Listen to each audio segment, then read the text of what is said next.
SMTN.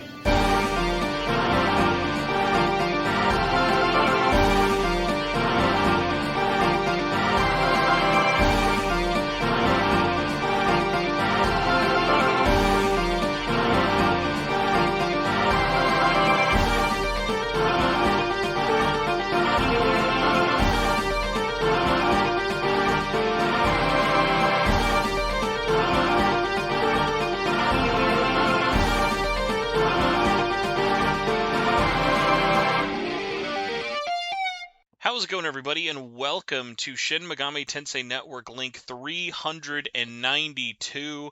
I am here, flying all the way back from sunny Los Angeles, Spencer Presley, and boy, are my arms tired of complaining about winter weather, because that's apparently all that we can do in America, is either have really great weather or awful weather for the rest of the country. Joining me is someone I was so excited to have on the show, but not excited enough to meet in person. Special guest Auzzie. Auzzie, how are you doing today? Yeah, I'm doing good. How are you, gamer? So we're doing Yeah, good, I but can't believe. Yeah, I can't believe we couldn't link up during the concert. I'm actually kind of sad about that still. dude, I tried, dude. I was on all the apps. I was on all the ers. I was on Tinder. I was on Grinder. I was like, where is this fucking cosplayer? I've got to Wait a find minute, him somewhere. you weren't supposed to say those last two ones. But hey now. Listen, Okay, we in are. my defense, I was busy all weekend long. This is like the most chaotic one that I've had in a hot minute. So I was barely checking my phone, and when I was in a weird like cellular dead zone as like a Canadian. So it was just like I see. Well, what was It extra do be funny like was that. like in my brain, I was like, oh, well, we're all going to similar things. I'm sure Saturday won't be like a nightmare fuel of trying to run into people. And then it was that one of just being like, even like as someone who was at like the Dolby at like 10 a.m. that morning, it was just so funny of just being like, bro, like whether you're picking up merch or doing other things with like trying to like unless you had the same showtime as somebody, which a lot of people did not, it was like, yeah, unless you planned your tickets around people, you were not going to meet up with someone. Yeah, I think maybe if they do another Persona Live, I'll just buy tickets for every single event, and so I can like, so I can just hunt everyone down, maximize my chance at meeting all the people I've always missed or haven't met yet. You know how it is. So, well, since we are an audio show, I'm sure people are going to get very confused about this because I've had another Aussie on here before. People are going to notice you are not Oh, Canadian Aussie with an O. So, who are you? Where people might know you from, and why the hell are you on this show? those are all great questions. Hi, I'm Ozzy. I am the first moist critical variant. Kidding. I'm Ozzy. I'm a cosplayer, streamer, and a Persona fan, all of which are derogatory. You've probably seen a really silly shit post at some point, doom scrolling through Twitter, whether it's just me and you Narukami cosplay, just like spinning around, or Yusuke with a gun. So I think that's my big claim to fame. I don't know why those are my credentials, but yeah. I'm just ready, man. You've got to have like probably either the best or most cursed CV I've ever heard of in my life. Oh God, it's I mean, I've been cosplaying for like the last like 13 years now, give or take. So I've been around, but I've been mostly an Atlas fan for probably around 2 to 3 years. So I'm pretty new to this, like all things considered. Okay, so we're gonna go through our normal intro questions. I always try to ask everybody these questions, especially because everyone gets into the fandom at different parts, times, games, etc. So, what was your first game that you like really, really played? Like, it doesn't have to be like the first Persona game you ever played. Like, which was the one that like really got you into the franchise? Definitely Reload. I I actually tried playing Persona 5 like a few years back, but then I got distracted because the Resident Evil like games, like the remakes and then Village were all coming out. And so I got distracted for like a good like year or two. And then Reload got announced, and then I was like, "Hey, you know what? I'll just work my way back up to 5 once I start from Reload, right?" And then yeah, that's kind of how I got stuck in this. So, is it safe to say that I can expect to see you back on this podcast at the end of the month for our Resident Evil Requiem Circle Jerk spoiler cast? Oh my god. That's okay. That's assuming I even finish Requiem by then, because I do this very funny thing when I stream Resident Evil games. I let my chat torture me. So if they donate a specific amount of like bits, or they sub, they can roll this thing called the Wheel of Torture, and it's exactly what it sounds like. And basically a punishment wheel, which can range from having to drop my inventory, go inverted, or hell, even restart the game from the very beginning. And that takes a huge chunk of the time that I can like get into like games. Like I remember when Resident Evil 4 Remake came out, I didn't see Chapter 2 for like 3 weeks because my chat Damn. kept on resetting me with the wheel. So yeah, we'll see how far I get by then. I'm just imagining like you have like one of those really cursed live stream setups where it's like every like or reaction emoji just is like Ashley Graham's like RE4 help scream, just going just spamming on loop. Help, help, help, help. Be like, I'm loving this game, chat. Thanks everybody. Appreciate the love. My God, I remember when the remake got announced. I was still in the middle of my RE4 playthrough, and I by then I'd been reset at least 40 times. And then by the time remake came out, I finished with a total reset number of 126, if I remember correctly. Like by that time, so I had spent like quite literally like a year on that game. Yes, I was suffering. That's like legitimately wild. I'm like thinking about, have you streamed RE6? Because I'm like, your chat might actually make you never be able to beat that game if you did RE6. I'm actually in the middle of my RE marathon right now, but chat's been pretty merciful when it comes to six specifically, because I think they know that I'm miserable playing that game. In this Oh my in this god. in this house, I appreciate RE6 for all of its warts, flaws, and war crimes against humanity and things that violate the I Geneva Convention. I see why people like it, but I also cannot personally get down with the revisionism with that game personally, because I'm just here like, don't get me wrong, some of the stuff in this game I actually do unironically enjoy, and others I really ironically enjoy, but then some dumb shit will happen that'll like make me mauled out of my mind. Like the world design is so open that it's so easy to get lost in, or like whenever the camera decides to like shift around while you're moving, it fucks with my movement so badly, and I'm just here like, I hate this so much actually. I do never want to touch this game again. Looking at you, any section with Jake that is not a chase scene. No, it wasn't even Jake actually. It was specifically Chris's section where he's in China and he has to Oh, go through like the yeah, boat that's true. section. That section, the camera like keeps on. They take away control of your camera so much that I'm just here like, I died in that section at least like 12 different times because like when you're holding on to like an input, like a movement input, and then the camera shifts, it fucks with it when you like touch it again. You're just here like, why is this a thing? I hate this. Well, unfortunately, you stepped on a landmine known as talking about anything else in the world that I love in this. And yeah, but I've also been in an RE mood, so I will be a good host and not make this get hijacked into the RE podcast. But damn I would do it. So you started with P3R. It was your first time having played it and stuff with it. So you're an interesting edge case with it, especially since you hadn't played the original. Were you just curious about it just because it was like kind of the new hotness and you were not in the mood for Infinite Wealth, which released 7 fucking days earlier, or like what kind of made you pick that one out of everything? Honestly, okay, so my impressions of the Persona community are very interesting because my first actual interaction with the community was Anime Expo during the 25th anniversary like event that they were hosting, like the after party that they hosted officially, and my friend uh, my friend wanted to go, but she didn't want to go alone, and she also wanted to do a cosplay, and she convinced me to cosplay as Yusuke, and that was my first time like really getting into like the whole like spiel. and I really enjoyed myself, and I really liked the people that were there. They were super nice, What year was and that? 20. That's a great question. 5 years ago, 20. Yeah, 2021 then.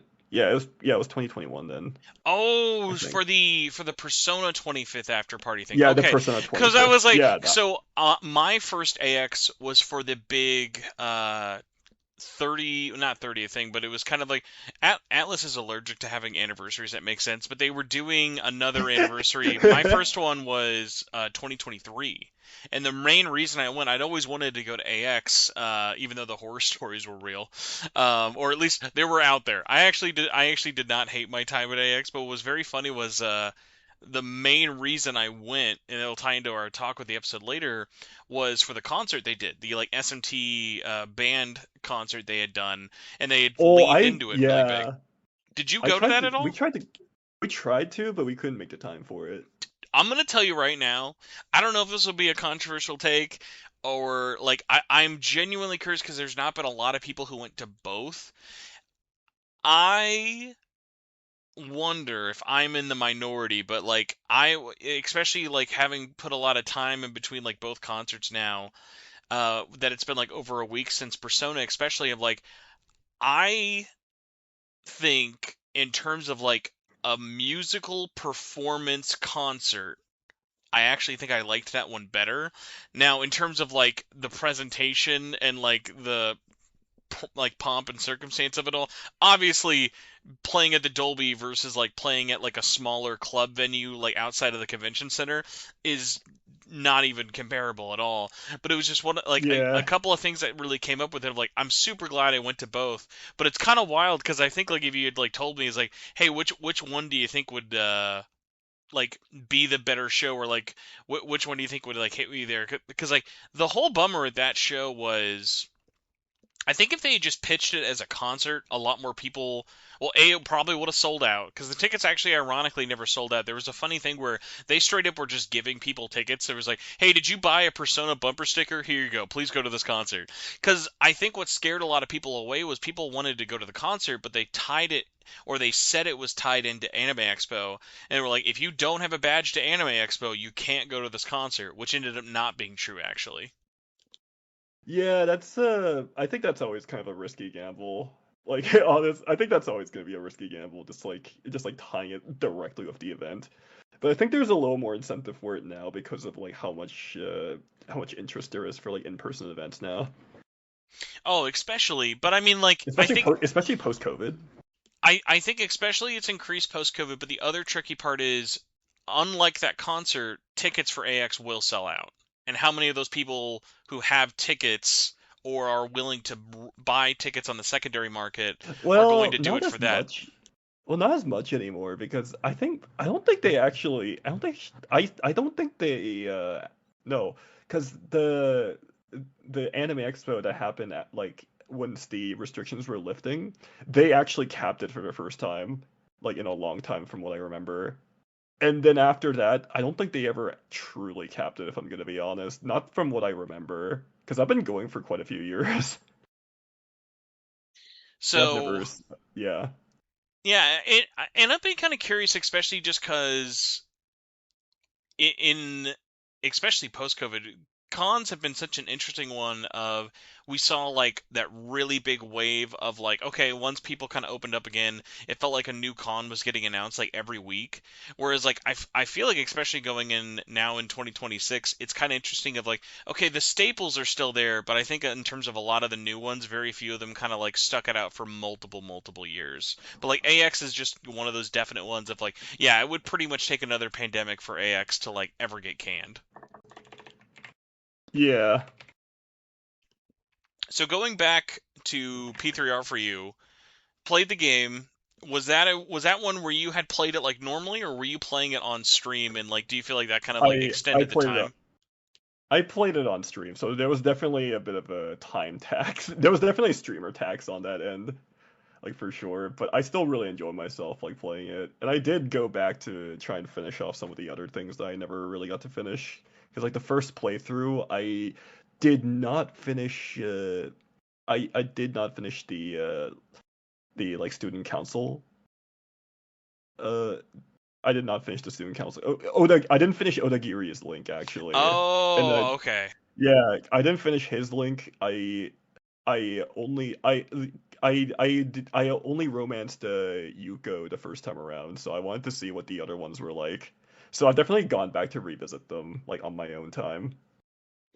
So after you played that, did you dive back into like a bunch of stuff with it? Because I was kind of surprised of like I feel like a lot of people played episode I guess, but then also at the same time it also just released in a really busy year. Have you played The Answer, or did you not get around to it yet? I did play I did play through episode I guess. I'm gonna be honest, I still really like Reload, but I actually did not enjoy I didn't enjoy episode I guess. But I also have tried to go back to Persona 3 FES and like the answer. I didn't like the answer there either, if I'm gonna be honest. Well, So it was just kind that's of the like funny thing because like yeah. I as someone who originally played both 3 on PS2 and The Answer to me always felt like okay, what's the most amount of content we can make with the least amount of money? So like I went in with pretty low expectations for The Answer. So like I was surprised that I was on the outlier of like, oh yeah, like I really liked The Answer, but mostly by comparison of like it was more Persona 3 and it was doing something different, but also not being a 50 fucking hour long slog. Yeah. So since then, which ones, I guess, have you played? If you can either rattle them all off, or if there are too many to list, whether it be SMT or Persona, like which games have you then gotten to play after the last like 2 years? Like how many have you been like cramming in? My God, I kind of know life. I kind of know like the mainline series, like the modern trio, like obviously like Persona 3 Reload, Persona 3 Reload, and then the OG, and then Persona 4 Golden, Persona 5 Royal. I tried a little bit of Ultimax, but I'm not a big like fighting games person, so I still have to finish that The one, lore, even though Ozzy. The lore, though. You're I missing out on know the lore. I know, but I'm just not really like a visual novel style like person unless like the writing is like really funny or like consistently like chaotic like Ace Attorney or something. Like unless it's something I'm like gonna that, be it's honest really with hard you. for me to So get into it. as an Ultimax defender, you are only going to that game for the gameplay. It has a very great setup and a terrible execution. If you are into manga, though, I cannot recommend enough. The guy who Saito-san, who did Persona 5 Memento missions, he started with the Ultimax manga adaptation. It's like four, and there's actually more story. It's a leaner story because the Ultimax and even Arena visual novel story, it's a 10-hour story stretched out over like 25 hours, whereas like the Ultimax manga is more there's actually more lore, especially behind like show, like you learn more about show and stuff there than even in the game. Looks fantastic, and it's only 4 volumes. They just recently brought it to English just a couple of years ago for the first time. But like, if you're someone who like wants to experience and not hate your time in Ultimax, like those manga are like the best ones that I can recommend. I mean, I'm no stranger to playing games with like good stories but shit gameplay. So I'll probably try to like actually, like give it another chance. And just do that because I firmly believe in actually playing the games instead of watching a YouTube playthrough, you know. Bro, just tell me you don't know how to read. I'll take that as an answer. You could say you don't like peak fiction in paperback form. I'll believe you. Like I don't know. I feel like I need to experience it. I feel like I need to experience these things on my own first. Mainly because like I come from a film background before I'm a big game person, so it's like, you know, I'm very used to like kind of just like approaching things like on my own time and like with my own set of like eyes. Okay, Because so I've definitely like disagree with a lot of people on really popular things or like vice versa. So I'm sure that will not come and bite me in the ass later when we talk about other topics with it. So then since you've been no-lifing them as much, what is either next up on your like pile of shame that's like Atlas related that it's either like okay you haven't gotten to yet or you just haven't like bought it or like what's kind of Oh, next up there like we're let's wipe whatever you're currently playing. You've got all the time in the world. You haven't touched this game at all. What's at the top of your backlog of shame? but yeah, I just realized I forgot to mention I really fucking love Metaphor. I really fucking love Oh, Metaphor Refantasio. I mean, yeah, you Yeah, breathe, I don't forgot to you? mention I forgot to mention that one. I'm Yeah, a you fool. you just told me water is wet, peak is peak, and yeah, metaphor is fucking metaphor. Metaphor is fantastic. Why else would I go to Like round one halfway across the country for a fucking playmat and coaster?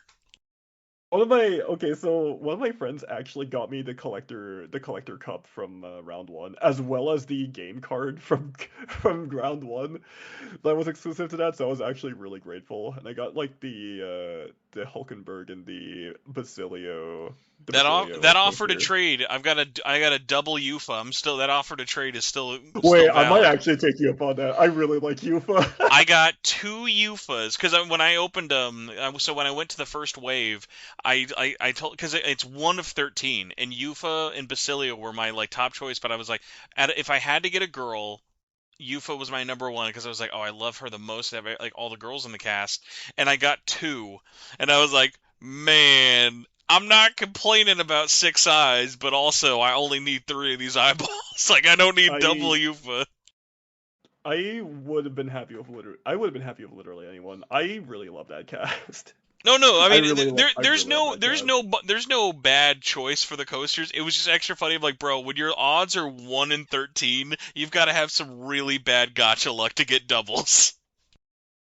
God, don't even talk to me like gotcha. That shit haunts me. But anyway, going back to the question, if I had all the time in the world right now and dropped everything to like kind of go back into the Atlas backlog, I want to play Persona Revelations and both parts of Persona 2. As well as I've also heard pretty decent things from fans of the Persona 5 spin-offs. So I want to get into those two Whoa, whoa, whoa, because whoa, whoa, whoa, whoa, whoa, whoa, whoa, whoa. Insert Peter Griffin reaction here. You haven't played any of the Persona 5 spinoffs? own Strikers. I haven't found time to play it yet. Whoa. Because I've been playing other games too. I need you to know that I'm saying this with the most it's cinema Martin Scorsese reaction pick of all time. Persona 5 Strikers, to me, is legitimately a better gameplay and story experience than even P5R.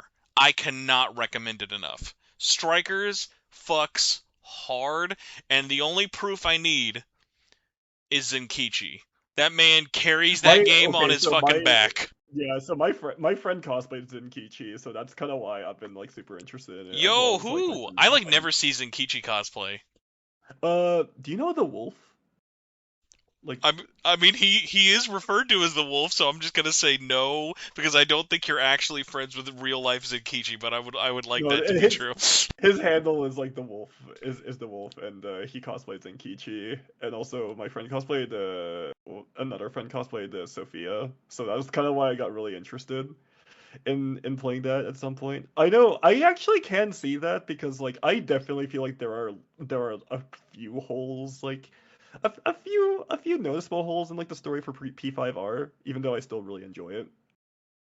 Oh yeah, I mean like the I can see Strikers highs being a lot more focused, yeah, but I've definitely the heard highs that of it are very good, but it's like there's a couple of the only games. There's a couple of games where it's like if you had to play any of them, the one I'm always going to tell everybody is like I'm not going to fucking tell you to do Dance Against Starlight before Strikers. Like Strikers is so much better than it has any right to be, and then like on top of the fact that like story's great, all the new OCs in it are great, whereas like when I recommend something like Tactica to someone, I'm like, Tactica's a great game. I love Tactica.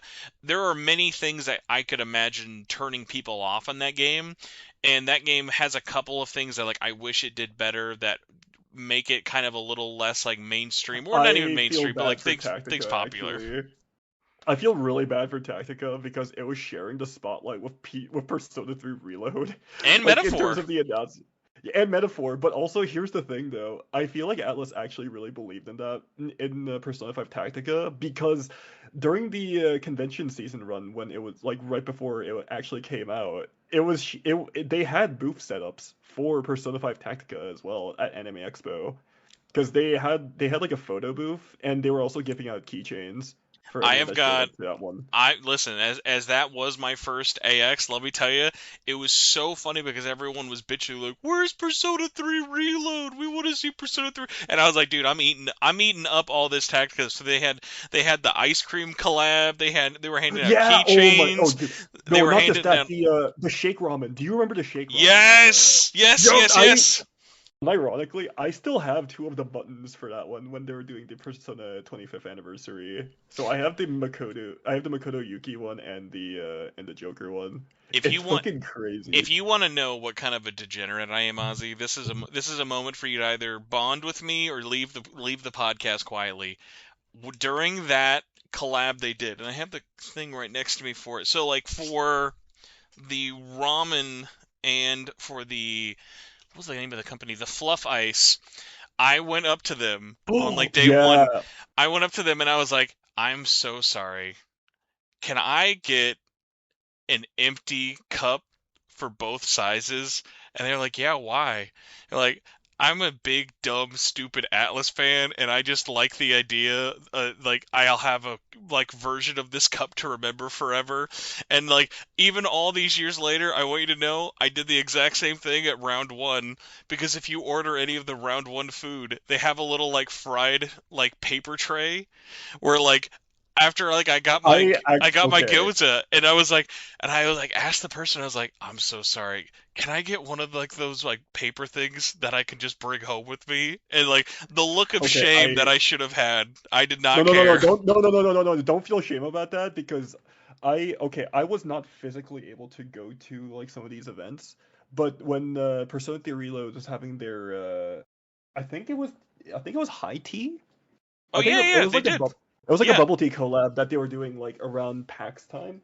I asked my friend to get me the cup sleeves and like some of the stickers, and they delivered two of the cup sleeves as well as like the entire sticker collection and the tote bag, and I was just here like, oh hell yeah, because honestly I honestly do the same thing as well where I'm just like, hey, can I, like, even if it's a napkin, I'll be like, hey, can I take an extra one for the road? Like, I'm a huge collector of these things. I was like, sure, I guess. Or it's like if they say no, it's like, okay, whatever. You know. I just always hope that like at no point someone's like, "I better not see this fucking shit on eBay." I'd be like, "No, please, I'm not one of those I people. I I just wouldn't even I know how to just want it for price my dumb those. I just want it for my dumb collection." Um I I will literally say have. I It's like, my will God, I say literally have a Junpei shrine. I am not going to sell any of this. Oh my God. Yeah, so I'm glad to see I'm in similarly demented territory. But yeah, like honestly, I think especially in retrospect, the amount of marketing that we got for Tactica, I was all here for it. Especially, dude, the amount of photos I got from that like photo booth was so funny. Of like, you remember how they like had the signs, like you could do like the triple threat with Yeah, people. I Like, dude, remember. that's the kind of dumb cringe stuff like I love to see. Therefore, like I'm all here for that. That was like so, I have all those Polaroids still. Oh man, I want to bring more Polaroids honestly, because like Polaroids are such a nice way to just kind of like keep like physical record of things, and it's always nostalgic to kind of look over those, because like me and my partner actually have like an entire like photo we have an entire photo album full of Polaroids from like for like dating back from when we started dating, so it's always nice to just kind of look back on that every now and then and be like, oh, look at this. I want to do more of that for like cons and different events too. But I always just forget to buy a camera for that because it's just like my stupid little brain always forgets. We got to get you that Polaroid sponsorship. Just like every 6 months, they'll mail you a camera, some paper, and you'll be like, "Score, I'm settled." Honestly, if only that could happen. That'd be great. I'm totally not fishing for Polaroid sponsorship, by the way. Wink wonk. Give me I man, that'd be so much fun though. So I will say, because I always find it funny of like having that like star-crossed lovers moment, especially like when you realize like you were in an event with someone, but just before you do, they'll be like, "Oh, I would have had no idea it was you."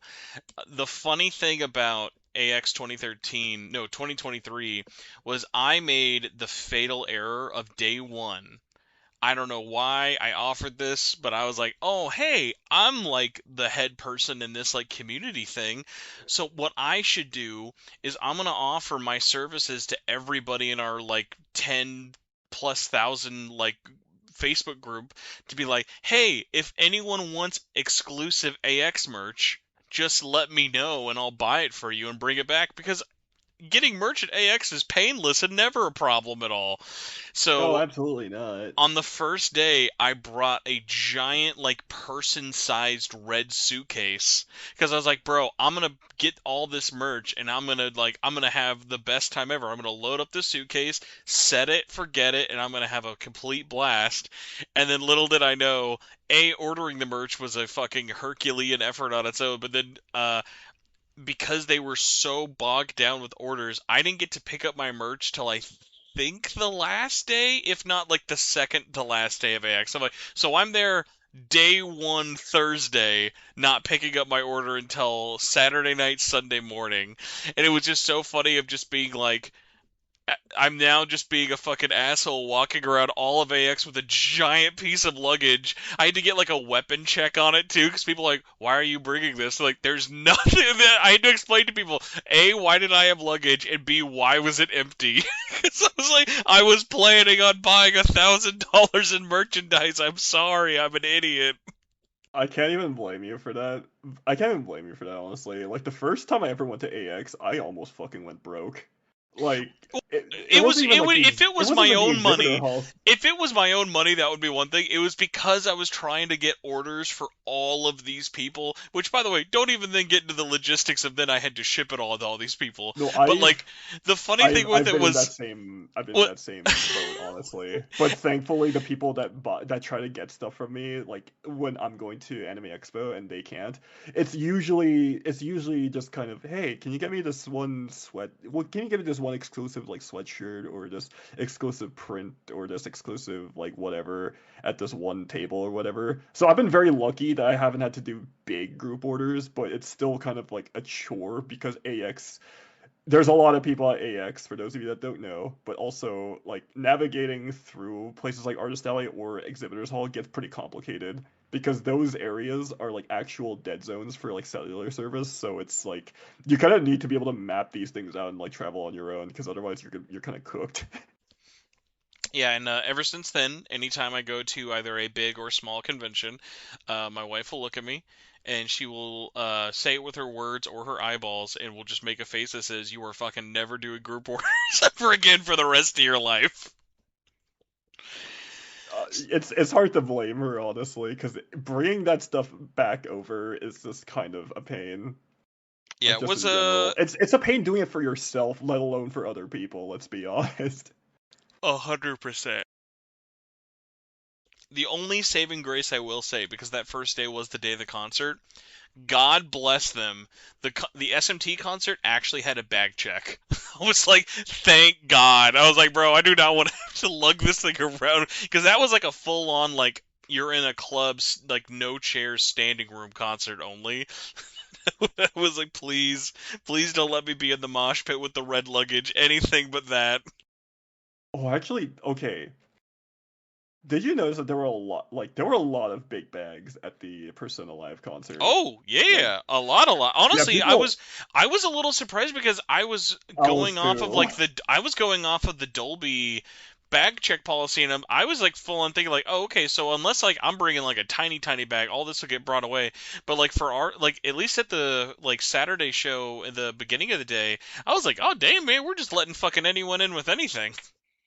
Because people brought some big Ida bags, like fucking massive Ida bags over there, and also just it's a whole bunch of other things going on there. It was oh man, I don't think any other event has ever been like super lenient in that sense, and that's saying a lot because I've been to a lot of different events over the last like 13 years.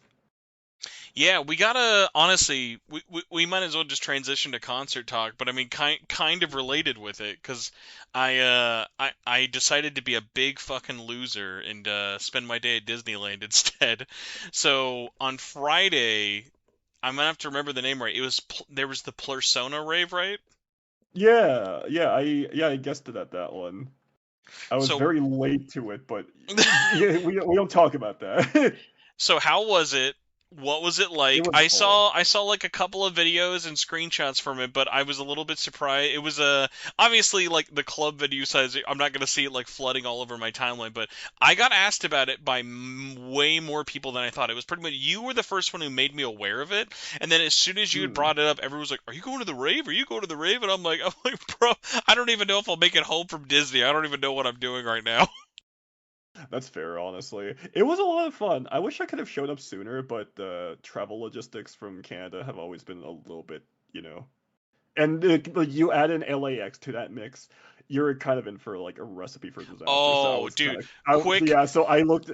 I hope I didn't look too bad. I hope I didn't look too bad to the organizers, like coming quick in so late. But like, quick I, airport aside, old man talk here. This is my so I've oh, only ever flown in and out of LA at LAX. I've been to LA for a me couple of too. times for work. I'm gonna say this right now. I know it's not near where a lot of the stuff we did. Holy shit, it doesn't matter. Just do Burbank. Burbank is so much easier to fly in and out of. It's I've actually heard that. upsetting.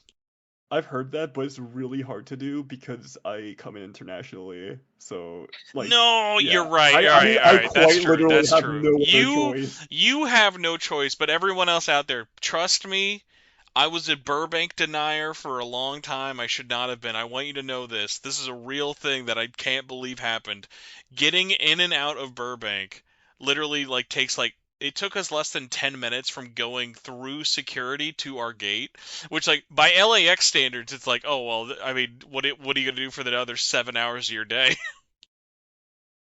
Anybody that's like, also genuinely speaking, anybody that is getting picked up from LAX, they love you. Oh, They like love you a do you lot, mean my like if guy. you have a friend picking you up from LAX? Yeah, if your That's personal true. friend is picking you up from LAX, buy them their meal, buy them a meal because the fact that they even showed up at all means they fucking love you. 100% because Like anyone they will anyone who is either they're ride or die. anyone who has either been to or had to pick up someone from LAX should know it is a fucking journey just to arrive at LAX. It's like what is it No, like it's what is it like World Way? Like once you get to World Way, you're like, all right, great. I might as well just be in fucking like on an amusement park ride. Like there's no movement. I've been to LAX so many times and I've hated it every single time, but I think I hate it now more because it used to be a little bit more simple to get picked up from LAX because everything used to be in like one lane. But now they've set aside entire parking space, an entire parking lot where they've converted it to basically an entire pickup area for I ride hate it. shares, It's so and bad. I hate it. It's so bad. Oh, please, never do this ever again. I'm crying. Like We're, anyone who works logistics for airports, please look at what they're doing in LAX and avoid that at all costs. I'm just saying. It's a yeah, man. With without trying to make it sound like a old man yells at airport the podcast. It's like it's impressive how many times like that airport just feels like it was designed by Sideshow Bob. Just like how much harder can we make this on everyone involved? You, it's like they made Tartarus in real life. No, It's no. Oh my God. you can interpret that statement however you want. So you escaped horizontal Tartarus and you finally made it to the club. What time did you make it there? Oh my god, I showed up at like 10. My flight like arrived at 8 and I had to drop off all my stuff cuz I wasn't going to a club with airport luggage. Yeah, And I what are you? also had Yeah, enough. what are you, fucking asshole, bringing a giant red piece of luggage to a club? What fucking asshole does that? Hmm. Yeah, I also had to change into my outfit and get something to eat because I was kind of tired before I went in. But it was a lot of fun. There was a lot more people than I expected actually. Like raves are always going to be like super packed, but when it's packed with this many people that are into Persona, you're bound to run into some like really fun people out there. And also they had like some good live music and some good live like DJ performances as well. Like, and there was also like a section where they had an artist. I don't remember their name off the top of my head, but they were selling prints and charms that were Persona themed as well. They had everything from Persona 1 like to even like Metaphor, I believe, or Persona 5, like that. And there was also someone also set up one part of the wall to be they set up an entire like tier list like with Velcro and all these like character portraits. So everybody at the rave was just doing their tier list rankings for everybody. And I noticed that Naoto was at B rank, so I moved her up to S because You're doing the that's Lord's just the right thing to work. do. Yeah, you're doing the That's just the Lord's right thing to work. do. That's my goat right there. Oh man. So, were there any other? Because I know I remember I saw like the list of people who were performing. Like, how did they invite any other like cosplayers out like you for the event that you saw? But there was Higana Suzu. They were really cool. I've run into them before, and we talk pretty. I wouldn't say super regularly, but we talk enough to where like, yeah, we're friends. And so it was nice to see them again. We saw Crystal as well. Like Crystal was there, and Crystal is just as fun in real life as like she is like online. Like nothing but amazing things to say about her. I'm trying to And then a remember couple because my couple my of like new people like my brain Roxas. is fried after a very long day. What were you dressed up as? I already forgot. Oh, for the rave? Yeah. Yeah, oh, just regular Narukami. I did tie like the bandana, like so I could imitate the Persona 4 dancing outfit, but I didn't have the headphones. But I did get a decent amount of like dancing in there. There's like a video floating around where I have the spotlight on me and I'm just dancing like literally in the heart of the crowd. And it was like Persona 4 danced all night. No, yeah, because I remember I that was the thing of even before you had posted it, one of my followers had like shared like a video. I think it was also the one that like you had of you like dancing and stuff with it, and I was like, I saw that, and it was really funny because probably by the time you would have gotten there would have been the time we got back to our hotel room to like drop off our stuff, and we hadn't had like a proper dinner yet because there's a moment where I was like, because we weren't terribly far from it. It was just one of those things where in my brain I was like, okay, I have two choices ahead of me. It's like which way, Western man? Do you want dinner and sleep or go to the rave? And I bitched out. I did the old man choice with it. So I'm trying to live No, I don't vicariously even through you. blame. No, genuinely speaking, I don't even blame you for that because if I was I don't even blame you for that because it's like I get it. I've been in that same position before, and it's best not to just like wear yourself out before like the main event if that makes sense. Well, I was kind of surprised because the whole Disneyland thing came up really last minute, like to the point where I didn't even tell my wife until the day before that we were Hmm. going because a listener had reached out and was like, "Hey, I could get you free tickets." And I went, "Hey, I don't believe you, but I'm gonna just will this into existence and see if it bites me in the ass."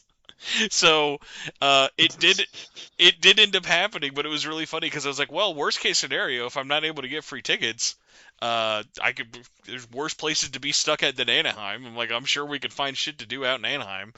And God, I have horror story. I have like I wouldn't say horror stories, but I get war flashbacks every time I think about every time I think about Anaheim because I used to be in a long distance relationship with someone from Anaheim, so I Oh, would always go I to was like, Disneyland. what? I'm like, what Vietnam flashback could Anaheim give you? I was like, what? I have I have seen I have seen Disneyland more times than I care to admit, honestly. No, I will say, But I but I know will say Disney. my one bragging right with Disneyland though is I got to experience Galaxy's Edge like early because he actually ended up working at Disneyland for a bit, so I was able to go check it out. I will But that's like the say only flex I got for that one. I literally hadn't been in like oh no, 23 years. So I went in 2003 and I hadn't been since, and it was her first time ever. So like Mm. she was freaking out like absolutely crazy. And then the funny thing is like yeah, because it's been like so long, like half the rides I used to ride aren't even there anymore with it or whatever. So like I was all up to see not Tom Holland flipping around hitting corn dogs in the air, and then like Galaxy's Edge. I was like, listen, I'm not jaded enough. I will geek out about seeing not Adam Driver at the park late at night. I was very happy about it. I have no complaints. But Uh, the funny thing was like I was like because of all the walking we did, we were at the park for almost like 12 hours straight. And the funny thing is, I was like, oh my god, like how wrecked are my feet gonna be the next day for the concert? And I was like, every day I just kept waking up feeling good. It didn't hit me like the adrenaline. Thankfully, never died until I got home. Like once I got home and it was like sub-zero temperature, I was like, "Oh, yep, now I'm hitting it. Now this was a mistake. I'm now regretting my life choices." yeah, oh my god. But yeah, to the listener who I will not dox out there, thank you for being so cool and letting us go to Disney and making way too many dumb memories, and also partially saving me from that rave of not having to look like a complete uh, Dorcas in front of everybody. But Next I time, next no, time. for sure. Honestly, I think if it was a thing I knew about more ahead of time, I probably would have tried to plan around it. Because I didn't even know until like I think you maybe told me like the week of the concert, if not like a little over a week. Because it was one of those things of I just didn't see advertised really. And like obviously it's not like it's an official sanctioned event, but I was just kind of surprised that there wasn't more events like that. And I mean, like, because like where was it being hosted at again? It was being hosted at the Las Globos nightclub. So It's yeah, it was actually a really nice location. I was pleasantly surprised by it, and oh my god, it was chaotic. Like getting to see some of my friends over there that I hadn't seen literal years. So it was just like a nice little reunion party. I mean, listen, I've never experienced hitting the specialist while in front of others at a club. So like Oh my god, that's speaking got of to be that, its own before I thing. showed up, God, before I showed up to the rave, apparently some when they started playing the specialist like theme, apparently there was a guy also dressed as Narukami and started getting other people to do this spin, and I was so sad I missed it. I was like, "Oh no! We can blame God LAX. damn it." LAX took that away from you. Yeah, LAX put me in the Sneeko chair for that one. That's great. We almost made it the whole show without the cuck chair coming up. Damn. So I mean, hey, now that you're not there anymore, we can dox you a little bit more. So I was staying in Little Tokyo the whole time. Where were you staying for Oh, LA? really? I was staying at my friend's place. Like my friend. I was crashing over at my friend's place like this time around. I think if I were to do it again though, I'd probably try to convince them to just like share a hotel like closer to the event, because like I think we all would have had like we I think we all would have been like a bit we would have a lot more to do like or like in that sense, but we're also kind of like on a huge time crunch as well, and also all of us work. So it was just like, timing just didn't work out the entire time. So Yeah, that was like we the best we got. I had a friend reach out even, and she was like, "Hey," and I've met this person before. Yeah.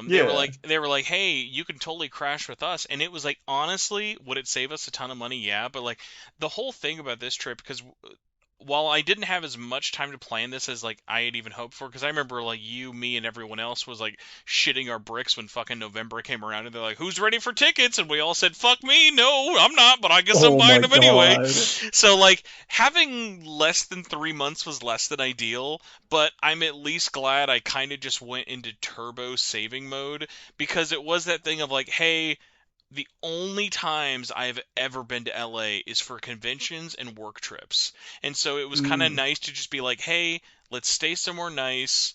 Let's be at like a pretty okay part of town. We're right next to the train, and it was able to like to take us pretty much everywhere with it. That really worked out. Of like, okay, we're not staying in Hollywood because like, ironically, like out of all the places in LA to stay, I would not want to stay in Hollywood. Whereas like No, staying in absolutely not. staying in Little Tokyo was kind of perfect because it was like there was always shit to do in terms of food and shopping, and there was just so many people who were just going to be there anyway, and we had never like even in all my other pastimes like I'd never once made it over to that part of the city, so it was just cool just to like cross so much stuff off on my bucket list there, on top of the fact that the hotel was very very nice and pretty cheap and all in all for like it was kind of funny because we were checking out there was like another couple who was like, well, this place was so expensive, and I was like, we were paying like 168 a night to be there, and I was like, I feel like for staying in like downtown LA, like you could do way worse.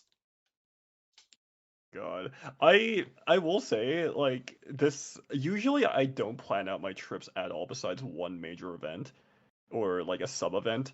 But this time around, this was the most like scheduled and swamped I've ever been. Because as soon as I arrived in the city, it was rave time, and then the next It's rave morning, time is a wild way to be like, all yeah, right, I've and then landed the raver next mode. morning, and literally the next morning, I had a thing that I had to do. And then after I finished that, I immediately had to get ready cosplay wise because I was wearing cross dress pageant Narukami, and then my friend was doing punishment cop Joker, and uh, and then we had to figure out our way to get to the Dolby Theater, which is an area that I've never been to. Oh, I that's because I've been to Hollywood Boulevard once a long time ago, but I don't know that area super well. But doing the Dolby Theater area, we didn't know where the box office was, so we're just kind of like following. I was just staring at my phone, trying to follow the instructions on how to get there, and yeah, if once we were at the actual rave, it was no, not the rave, sorry, the concert. It was a lot of fun, and immediately after the concert, we got rage baited by our Uber driver who circled around us 3 times in a row, and then we went to karaoke, and then we stayed up at karaoke for a lot longer than we expected, and my flight back home was at 7 a.m. And so my friend was like, "Hey, once you figure out your luggage situation, you wanna I can just drive you over to Union Station because you can just take a shuttle over there." And I was like, "Yeah, sure, that sounds reasonable." So we go to Union Station, and then Union Station turns out there was no bus for me at that allotted time. They were like, no. "Yeah, you know what? You're already halfway to the airport. I'll just drive you the rest of the way." And then yeah, and then immediately am I went through TSA back to my hometown without a hitch. I had to Uber back to my place, and then as soon as I got back home, unpacked, laid down at like 12 p.m. I slept until 9 the next morning. Yeah, that was the most busy I've ever been. That was the most like chaotic and like most like nonstop I've ever been for any event. Like even my most busy like anime expos have never been like this like structured or like chaotically disorganized. Yeah, it was kind of funny. So I had a lot of friends, Midwest, and honestly, a couple I was surprised even fucking shelled out from East Coast friends, go to the Mm. concert. And it was kind of like the storm was a blessing and a curse in both ways, which was Oh really my god, so funny. many people got stuck over there after the concert. Oh no, yeah, I had a lot of friends kind of get sick, but what was funny was because we knew about the storm, it kind of led to people pushing back their stay so that way they'd at least tried to stay in LA for another day or two longer. Because it's like, yeah, like if we had all, That's what I regret. yeah, so because it was like, hey, I regret not staying longer. if you're already gonna be there for like another day, save yourself the shitty trip to LAX and just make it another day, because it's not like it's gonna get any better after a day or two. Yeah, that's what I regret not. I regret not staying for an extra day because I was like, oh man, I could have run into like so many other people. I missed quite a few people while I was there anyway, so I was just like, that's like those kinds of things are always at the back of my mind. Like, eh. You could have met Jeff Keighley. You fucked up, man. You could have met Jeff Keighley there. My God, actually, oh my God, speaking of kind of related but not really related. Like the last time I was in LA was during the Game Awards season. like right before the Game Awards, and I got to see that giant divinity statue when it was really like going Oh, did viral. you get a picture of it? I have a I made a really stupid I posted a stupid ass selfie being like, this is a really weird way to announce Persona 6, but I fuck with it. Man, that's so funny. Yeah, I forgot yeah, that would have been right around the same time as it for it. The yeah, weird one. because I was there for Code Vein too, because I was working the preview event because I've been working with Bandai for for their press run as their official cosplayer. So Should that have was gone. like my last stop. So that was Sh my last stop there. you should have gone. You would have been like, "Listen, Bandai, I'm only asking. Give me tickets for Game Awards, and we're even." I low key kind of wish that they let me stay long enough for that, but I was also just like, I was there for work, nothing less, nothing more, nothing less. That's why we But call you Ozzy, the consummate professional. Never distracted, always ready at a moment's notice. like, you think I'm a silly little guy on the internet, and I am, but when it's time to lock in, I will lock in. Like, I promise you. Like, So I can keep it professional somewhat. yeah, I will say I like how I started the show being like, all right, we're just gonna talk about the concert first, because then we'll get distracted by fucking LA shenanigans, and what 1 hour of LA shenanigans later. So hey, we should talk about that fucking concert. Because Yeah. time Oh my God. because time is a flat circle. I have already forgot. You did go. You were the Friday show, correct? No, No, I want. no, no, no. You did Rave Friday. Oh my. See, this is why I'm like I got Yeah, I so was. confused. You did Rave Friday, so but then you did 8 p.m. Saturday. Yeah, I wasn't sure. Like, I honestly wasn't sure which one to pick at first.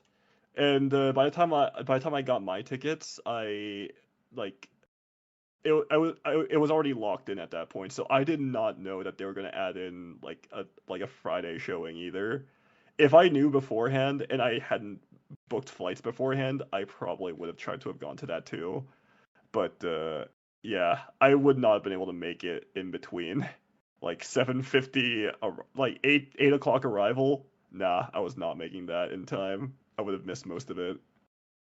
That was like the funny thing of like honestly before they even added the Friday show, outside of it being just straight up the first show of the day, the reason we all wanted to do the 3 p.m. concert was because it was like, all right, well, if we're already gonna have a huge group of us, escaping LA after like a 10 o'clock concert is gonna be a fucking nightmare. So it's like let's all just like plan on basically just like meeting up for dinner and making terrible life choices at round one after the fact, so that way, because since the concert was only like not even 2 hours long, it was kind of nice in the sense of like you still had that whole night ahead of you. Actually, something that really surprised me because I felt like it was because I was wondering if it was going to go on longer, but like yeah, not that that's a bad thing, but I was like, oh, Don't this is worry, don't nice. worry. We'll have things to complain about the concert shortly. I'm sure I'll have plenty of things to nitpick about that I'll then follow up by saying, not that I didn't like it. I actually don't have a lot of complaints about the concert actually because I've only ever been to like one other one, but that was like a long time ago. Nickelback and 311. So my only other concert I've ever been to was like it's this rap group from Korea called Epic High. Yo, That really? I know that's yeah, crazy. Where'd you see him? in my hometown actually. I have a signed poster from them. That's more impressive than the VIP badge you sent. I'm gonna need to see that poster later. Oh shit, actually, but before we get into it, did you do much at the concert before while waiting? So for us, we got merch. So I had heard horror stories on Friday about the merch line, and the hotel pickup was a Oh, fucking okay. disaster. So Okay, so about that, are, I are you actually are you ordered. personally responsible for the hotel line? Can we blame it on you? Is this what we're gonna find out? No, I was so famous that they couldn't stop all the fans from getting in. Honestly, like they were just bursting through the seats Guys, like free it was World feet War pics with Z. Ozzy. Free feet pics. So over here, please. Well, you're not supposed to tell anyone about that. Not yet. You're leaking it. God. Okay.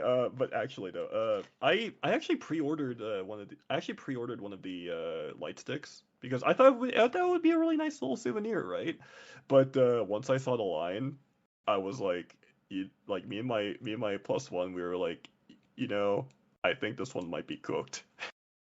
Like we are not getting that merch before we have to get into our seats and the showing. So we kind of dropped it. We wanted to try attempt it again like after the show, but the line was still really long, so we're like, no, I think we're good. Thankfully though, like whatever system that they were using, they refunded us, so it didn't feel like I was like wasting time there. But yeah, things to do during like before the actual concert. I was trying to find where the box office was because I had tickets waiting there, and honestly, there were so many people that I only very briefly ran into, and I kind of regret not being able to like actually hang out with them longer because everyone seemed like they were like waiting on either merch or they were waiting to get into the actual venue. So we could only like really say hi, yo, it's nice to meet you finally, and then just kind of like go like two ships sailing off into the sunset. Like, you know what I mean? Yeah, you had to go on to Missed Connections on Craigslist later that night to be like, "Were you the shorty wearing cross-dressing Unarakami? Please come to this hotel room. I need to talk to you. It's very Oh, important." oh my God. Actually, okay, so I wouldn't necessarily count myself as like a popular or like a famous like person in general, but being at the venue, I was really surprised when people like had pointed me out and pointed me up and, hey, I watch your videos, or like I love your cosplays by the way. Like I follow you on so and so. It was really shocking, and I was just here like, oh. It was like because I always kind of approach my I always kind of approach my like whatchamacallit. I always kind of approach content in like almost I wouldn't say disposable, but definitely like, oh yeah, I just kind of throw things onto the ether because I find them funny, and then I just kind of I just throw them into the ether and just not really think about them until somebody is like, hey, I watched this thing by the way in real life, and they're like, oh wait, there's right. So that I had to come to terms with that at the concert, so that was really interesting. But it was really nice though. So, I will say a funny thing about that. For you, I think it makes sense, especially because like taking pictures is kind of part of what you are known for. I get like jump scared when people somehow recognize me still before I post about it because I'm like, listen, I feel like I should be the hardest person. I feel like I should be the hardest person to spot at a concert like this. I'm just be like, hey, I know that white guy who's 5'11" with brown hair. I know I'm gonna recognize that dude anywhere. I'm like, bro, I'm one pair of glasses away from being Scott the Wise. I don't know how anyone recognizes me anywhere.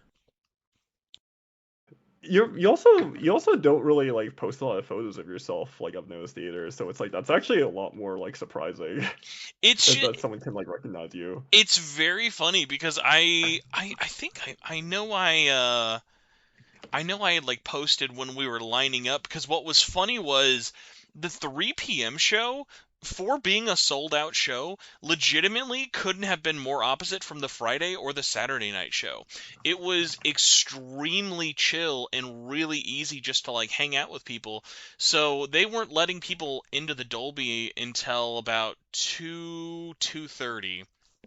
And what was funny was everyone was not even lined up, was kind of like congregating in front of where the Dolby security entrance was going to be, and everyone just kind of used it as like a little like meet and greet pop-up spot where like it didn't get too crowded. People like picked their circles and were sitting in it and stuff, but it would be really easy just to be like that's how I met Crystal. Like she was coming down the stairs, and it was just like a bunch of other things, like people would come up to me, or that was like honestly a really good way of doing freebies up until even when we got brought in, because when we got brought in I wasn't really sure, since I'd never been to the Dolby before, what Yeah. what the setup was there, but honestly, it was then even kind of better once we were inside because then there were like chairs, there were couches, there was the bar, there was like the little photo op areas on the different floors. So it was even nicer there of just being like, oh, cool. You could just be like, all right, I'm gonna hole up here, be in this spot, or just like kind of use it as people watching to be like, oh, hey, I know that person. I'm gonna go run over to do that. I'm gonna do this, and or have people come up to me and stuff with it without doing any posting at all, and it all just kind of came apart like really, really naturally and was nice without feeling like, oh my God, it's just a complete like can of sardines in here. Because even the merch line wasn't really that crazy. And the crazy thing as well, we went to the hotel and I got my stuff at like 11 a.m. And I was like, the whole time I was like, all right, let's see what like how bad's the merch setup? How bad is the line? Like, what's the thing? Because I was even hearing stories of like, oh well, like if you do the merch pickup, you can do merch pickup because the whole thing with the online pre-order was some people placed orders. Some people got notified their order was ready. Some people's orders never got notified. So a lot of those orders was just like, okay, yeah, if you made the pre-order, just walk up there and they'll assemble it there. Because like even if your order was ready, like there was no like, oh, hey, let me go look this up by your last name. It was just like you might as well have still went to the merch line. So like I told the guy, I showed him my receipt, he verified it and was like, okay, cool. I'm gonna like take 5 minutes, go to the back, pick out all your sizes, like grab them all like you would if you went to a merch line normally. So like there was nothing pulled aside, even if you had ordered it online, it was just already all paid. And then the nice thing about that was like, well, it's a double-edged sword. So the nice thing, at least for me, since I went there early, was one of the items I really wanted, but because clothing is always so different and weird, I was like, "Ah, I really want the hoodie, but I don't want the hoodie unless I like try it." And I was like, "Hey, since it's not really that busy, like can I like could I buy the hoodie if I wanted like and can I try it on?" And because it was so slow, the guy was like, "Oh yeah, that's totally fine." And that's why I ended up being able to buy some more stuff versus like that was kind of good for me, but then I ended up later hearing like stories of people being like, "Oh yeah, I bought this online, I pre-ordered this online, but they had oversold stuff because whatever amount of merch that they thought they had was enough for the whole show. Like there was stuff that people went to go pick up for the 8 o'clock show that had sold out before the 3 o'clock show." Oh, I see, I see. Yeah, I kind of felt bad for a lot of people that were stuck there for so long because it's just like, Now, I've been there, done that as a seasoned convention goer. Now, did you ever see? Because I also was like, oh, for like shits and giggles, I was like, oh, well, what's the actual merch setup at the concert? So on like the very first floor of the Dolby, like, how was the merch line for the 8 o'clock show? Because like when I was leaving the 5 o'clock show, the 8 o'clock merch line was literally all the way out from the Dolby to Hollywood Boulevard. I was like, holy Yep. fuck. It was there was like a stairwell. There was a stairwell and like it was full of people there. I don't know if that was the actual admission line or if that was the merch line, but like the line to get into the merch like area was also really like busy as well. So Like I know. I couldn't say if whether or not it was moving quickly or not because I was kind of like lost in the moment. So I know you said you weren't able to get what you had ordered, but just out of curiosity, what did you order? Just a light stick.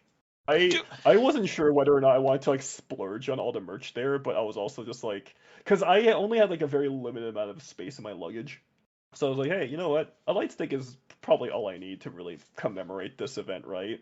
I'm And gonna then tell you turns out with the this. VIP badge, they gave me a light stick anyway, so it was just like, Oh, oh, I okay. see. Okay. So I'm gonna say something that I don't know why they didn't advertise, but this was so smart, but I noticed almost no one asking them questions. Now, this may have just been a 3 p.m. show thing, so I'm not sure it could have been different or not even there on Friday or Saturday night.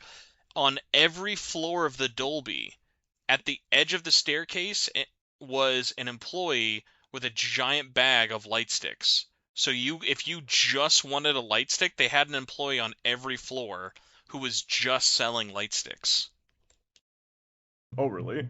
Yeah. I did not know that at all. Oh, and I brought this up to a lot of people, at least at the 3 p.m. show, and all my friends were like, "Wait, really?" Because there was a big confusion online, and like this probably wouldn't come up for most people, but like I only got one light stick, and that was just because when ordering them online, they actually limited it to one light stick per order.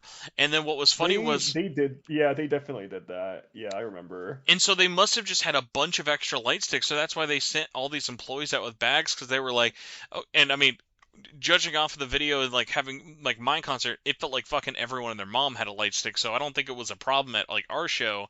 But it was just really funny because it was like you think they would have been like a little more vocal, be like, hey, if you just want a light stick, because like I think that's like such a big thing of just, especially for like shows like this, is like, yeah, like people want to have it, and also, hey, shout out to them because this is their second time doing a light stick. They did one for the SMT concert. That one's like fine, like it gets the job done. Whereas like this one actually has like a lot more choices and like is a much nicer looking light stick. I should do like a video like comparing the two because they're Not just very. that, but also the light sticks were also pretty durable.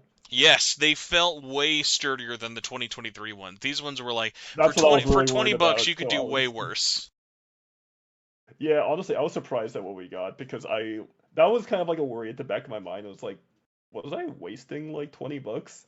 Which is actually closer to 30 bucks for me because Canadian dollar like conversion. So it was like, okay, I'm actually putting a decent amount of money into this one, so Yo, I want this to work, speaking of and bang for your it worked out buck, pretty nicely. did you see the size of the poster? I did not see it. I did see the towel though, and that towel is bigger than I expected. Honestly, I mean, I'll go over what I bought really quickly in a second, but I want to give a shout out. I did not buy this only because of how much of a fucking massive deal it is.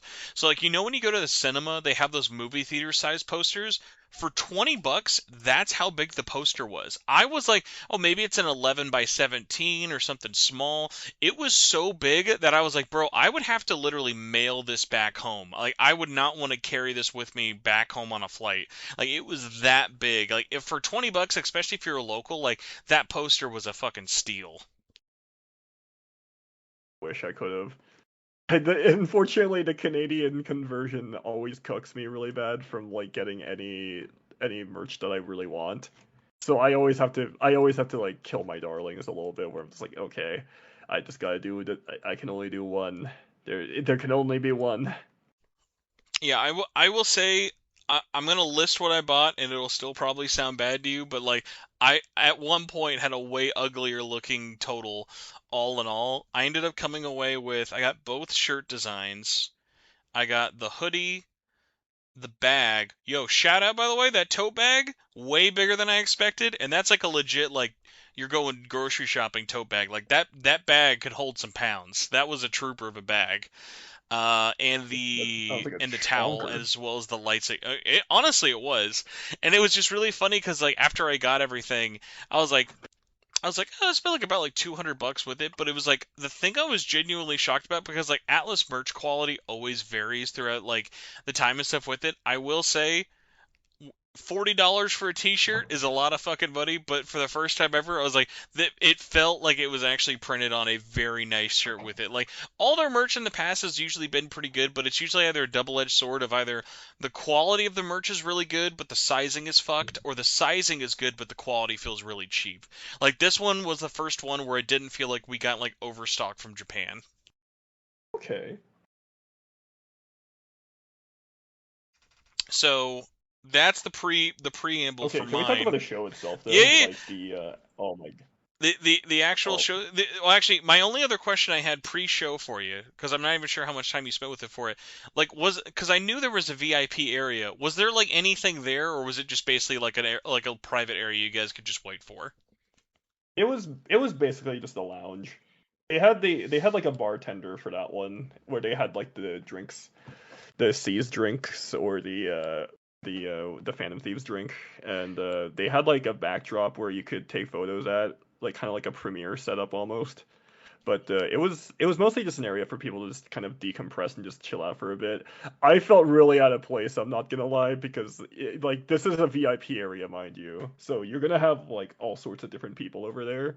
So So tell me why this Twitter shit poster is in the same room as like a good chunk of like the voice acting cast for some of these games, as well as other bigger creators. I'm just here like, hi, yeah, I totally belong here. Dude, what would you have done if you ended up actually going to the Friday one? Because I was so shocked. Like a bunch of other people of like actual like legit Atlas Japan staff flew out for it. Like that was the one that was like more shocking to me.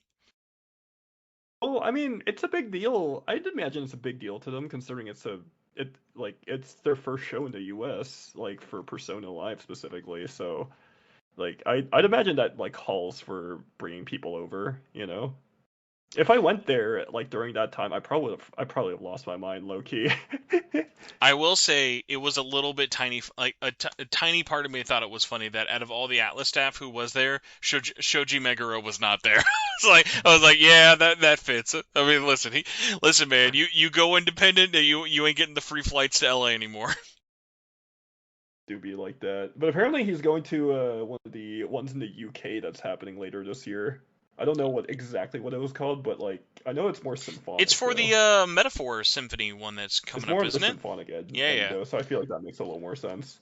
I will say, because this has come up before, and I always just love getting people's reactions for this. What would you do if I said that Persona Live 2026 was not the first Persona concert outside of Japan? I believe it, honestly. What would you do if I said the first Persona Live concert of its sort was held in a hilariously small Mesa, Arizona anime convention all the way back in 2015, and somehow, I don't know, maybe they had blackmail. They brought all the way over from Japan the vocalist from OG Persona 3 and OG Persona 4. That actually doesn't surprise me all that much because some cons are actually able to get away with a lot.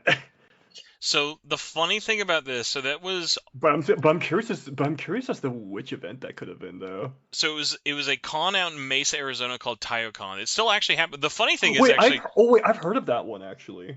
they have a really infamously cringy commercial. I hope that's where you've heard of it from. But what's funny is this that concert back in 2015 was the first time I had ever heard of it to the point where I was like, oh, so I grew up in Arizona, and I was like, oh, I still have a bunch of family out there and friends. I was like, oh, we should totally just go to this and see how it is.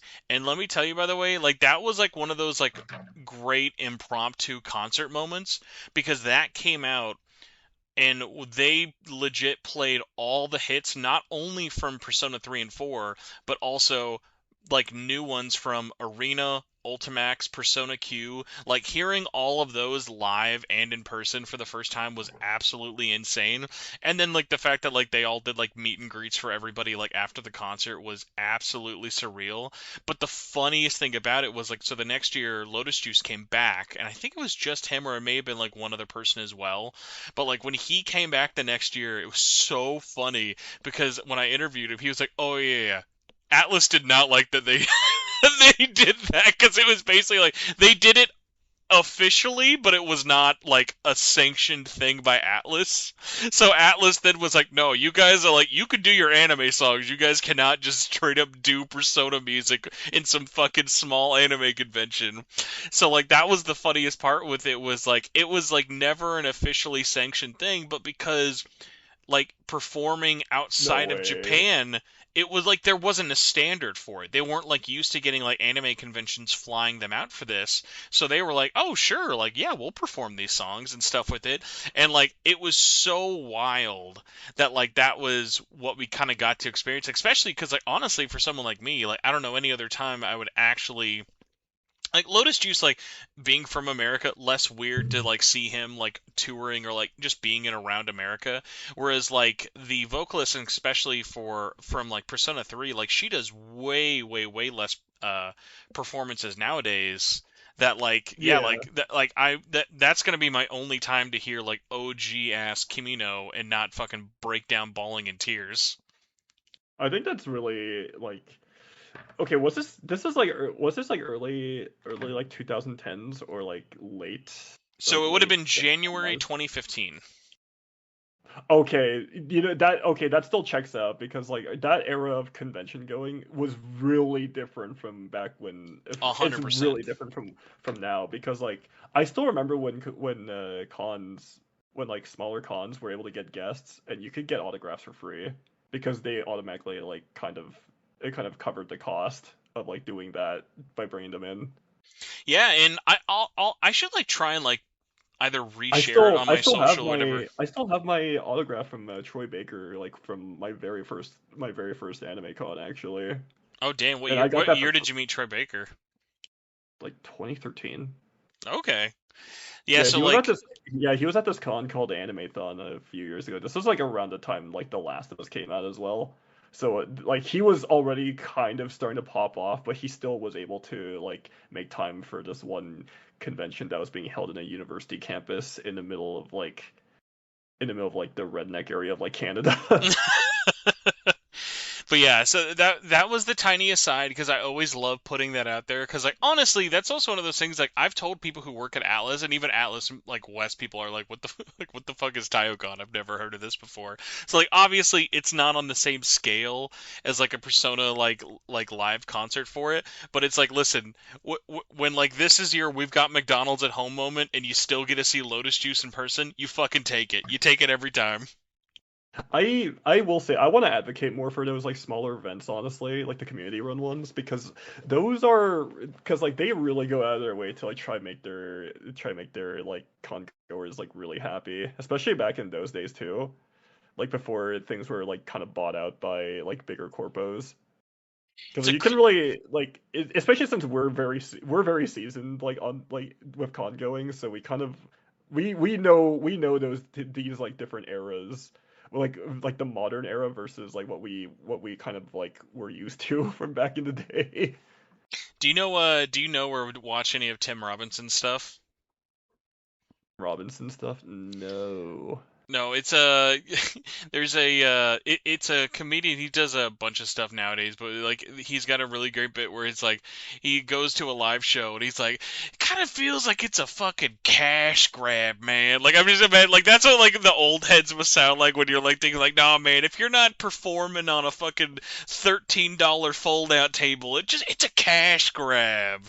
You gotta get the old shit, man. I don't want to hear that. I want to hear the purple shit. Give me that old running into the wall persona shit. That's the shit I want to hear, man.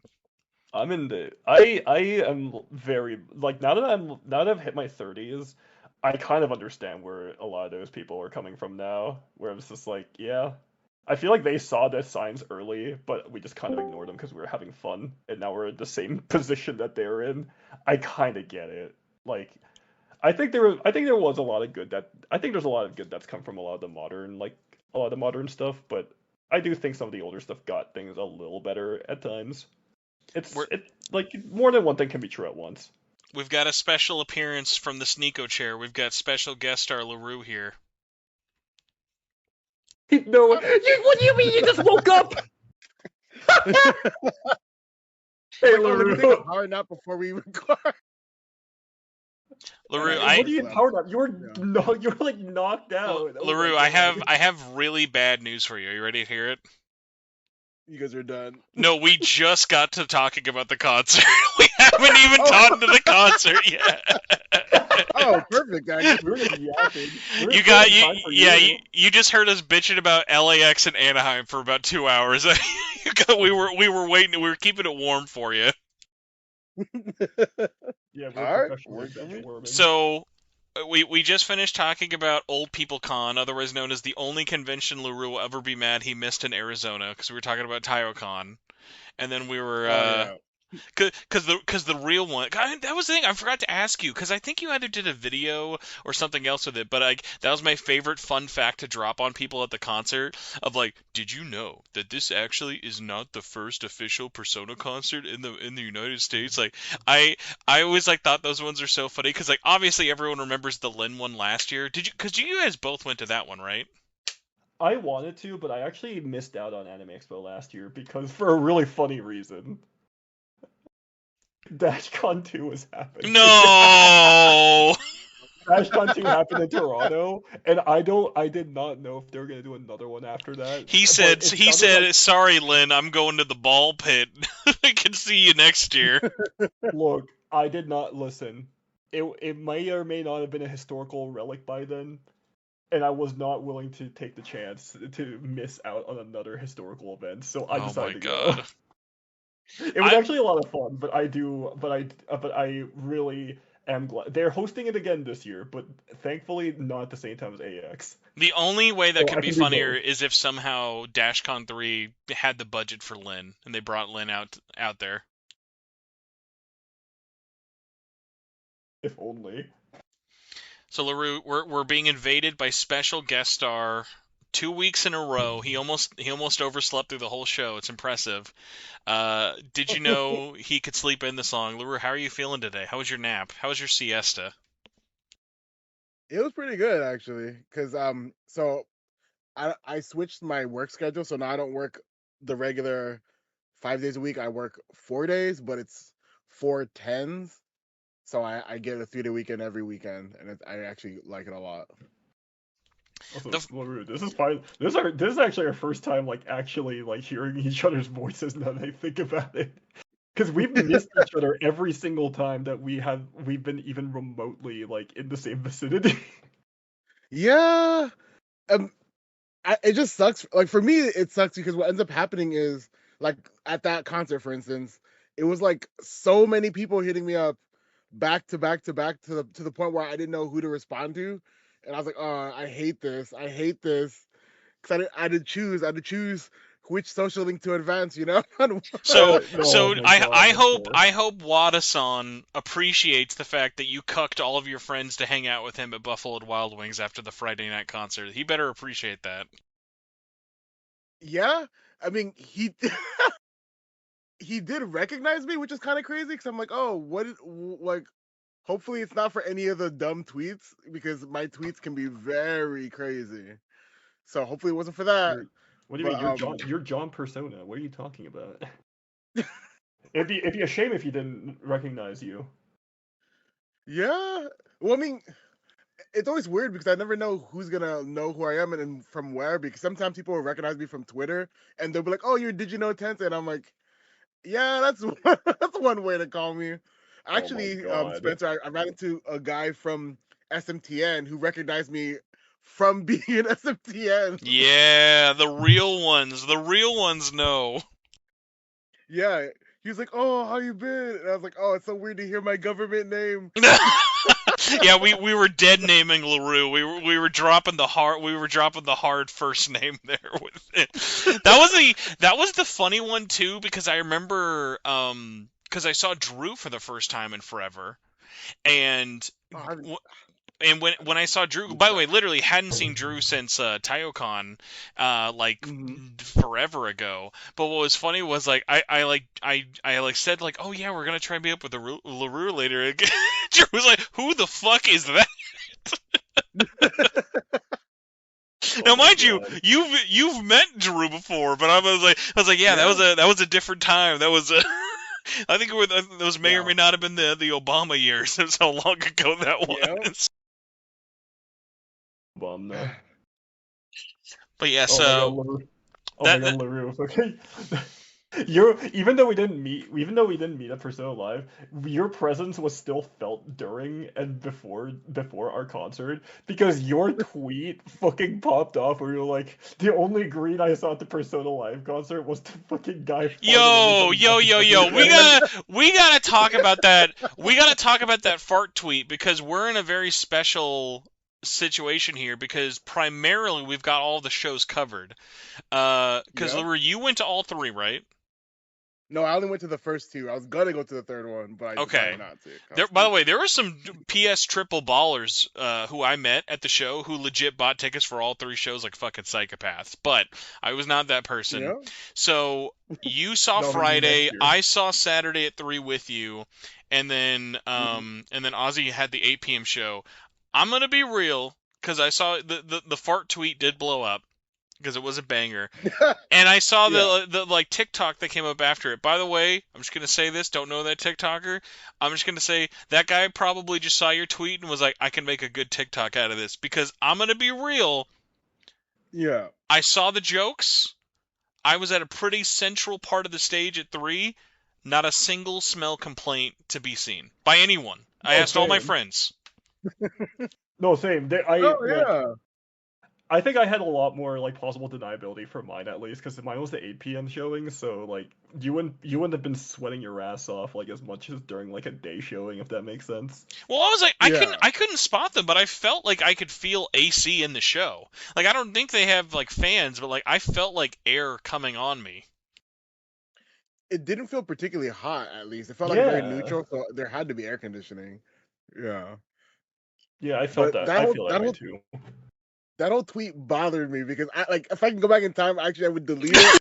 Like, No. Dude, you know what's gonna happen. The next time you run into any Atlas staff member, they're like, "Could you please not talk about people farting at our first concert show?" Could you Really? please not talk? Could you please did not I talk run about down what gas happened, though? destruction? That's the thing I got. That was such a good joke, but it was annoying because so basically I got a seat next to like the speaker, so I had like a empty space next to me.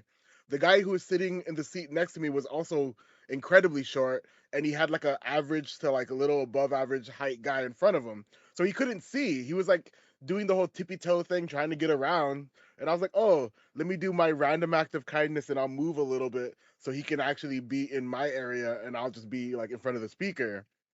And it was a very okay like experience because I could see, he could see, except literally it was like right when mass destruction started was the first time I smelled it, and I was like, where is this coming from? But I noticed like a lot of the other people around me were having the same reactions I was having, and he was doing the whole like he was still dancing around and whatever, and then I audibly heard it. I heard the gas. And I was like, that's crazy. Why are you doing this here? Like the show's almost over, and it was like 3 or 4 songs. I think Brand New Days is when he stopped farting. And I'm like, I really like, I'm I so really sorry, my hope, god. You got hit with the ass destruction. I know. I It just made need me, it to be known because that hypothetically, without doxing this person's asshole, they were farting in the VIP section, correct? no, this isn't the Atlas one. This is the one that the tickets I got myself. Damn, Oh, no. I was really hoping Atlas invited some stinky VIPs out. And like, bro, I'm at this show just gonna rip them as much ass as possible. No, it was just a guy, and I was like, Why would Jeff what I Keighley get for do being this? nice. Why would Jeff Keighley purposefully make this happen? Jeff Keighley was at my show, I think, huh? The Friday one. Dude, Yeah, that's his if you could have revenge. pulled a pick with Jeff Keighley, I would have died. Jeff Keighley doing an all-ass attack would be fucking crazy. Like, But Jesus yeah, Christ. it was bad, and it wasn't even like a healthy gut like fart. It was like, oh, this guy, he's like up to no good. Did your kind nature kick in and you had to go up to him after and be like, "Are you like okay? Like actually okay? Do you need to like go over your dietary?" Yeah, that's kind of what I was thinking. I was like, man, you probably have too much cheese. I think you're a little intolerant. Like, it was bad though. It really that popped off, and then I saw the TikTok first, and then I saw a couple people making Instagram posts about it. I was like, no, it was just me. I promise, it was just one person, one smelly person. Man, you hate to see it. Personally, bringing the destruction of good Atlas fan name. I'm just saying, like you're lucky that this did not happen in February. This was a January 5th because I do not need this kind of energy going into Black History Month. But like LaRue, I want you to know you brought fatless jokes back for at least another 6 months. Like they're not going anywhere now because of that tweet. Bro, I know, I feel bad. it's like that fucking screenshot from the My Hero Academia like manga where it's like you're gonna set us back 30 years. We were past it, but that's brought back. So now we're here to talk about the show. We're gonna kind of go. I want to talk about like get each of your guys' opinions on the show proper before we kind of do like pros, cons, and talk about like highlights, like of the track list or the experience or anything kind of there. But Larrue, since you got here first, uh, either if you want to summarize the first or the second show, I'm imagining they are not very different from what I've talked about with other people. So whatever you want to kind of pull from, what's your overall takeaways from the show itself? I feel like the first show it was a little rougher actually because there was a little more ad Ooh. libbing from Lynn and there was ad libbing from Lotus Juice. And I think he danced a little crazier in the first one. The second show, I felt like he toned it down a bit, um, especially for Deep Breath. But I feel like overall it was a pretty tight and consistent experience because both times all the other pieces were exactly the same. If that makes sense. No, totally. Yeah. Auzzie, what about you? Honestly, like it was pretty like. I mean, I only got to see the one show, but it felt pretty organized actually, and even some of the ad-libbing and like the crowd interacting like was pretty. Like it was. I feel like it was like done at the right moments. I think if like if the experience tracks like on your end, I'm pretty sure like the third one is like where they like really like got everything together to like make a good splash at the end. I think that worked out, honestly. Like I don't really have any complaints about it at all. Yeah, So actually, I did have a complaint, and it was only that they announced the Tactica thing, but they didn't play the Tactica yo, music. And I Oh, actually, when that was the only announcement, I was like, I would give my left nut to be next to you right now. That was like the most like, what can we do to make LaRue mad at this concert? Like they could have literally come on stage and still announced Persona 6, but if they followed it up with the I Am 8-Bit vinyl announcement, you still would have been like, fuck this fucking show, man. And the fact that they fucking made the only Atlas sound team member do the announcement was like, come on, man, what are we doing here? I'll also say that was kind of random that they had Konishi do it because I know he doesn't speak English, and the first time he did it actually in the first show, he had a harder time saying it. By the 3 p.m. show, you could tell he had rehearsed it a couple more times because it was a way more flowy and like good.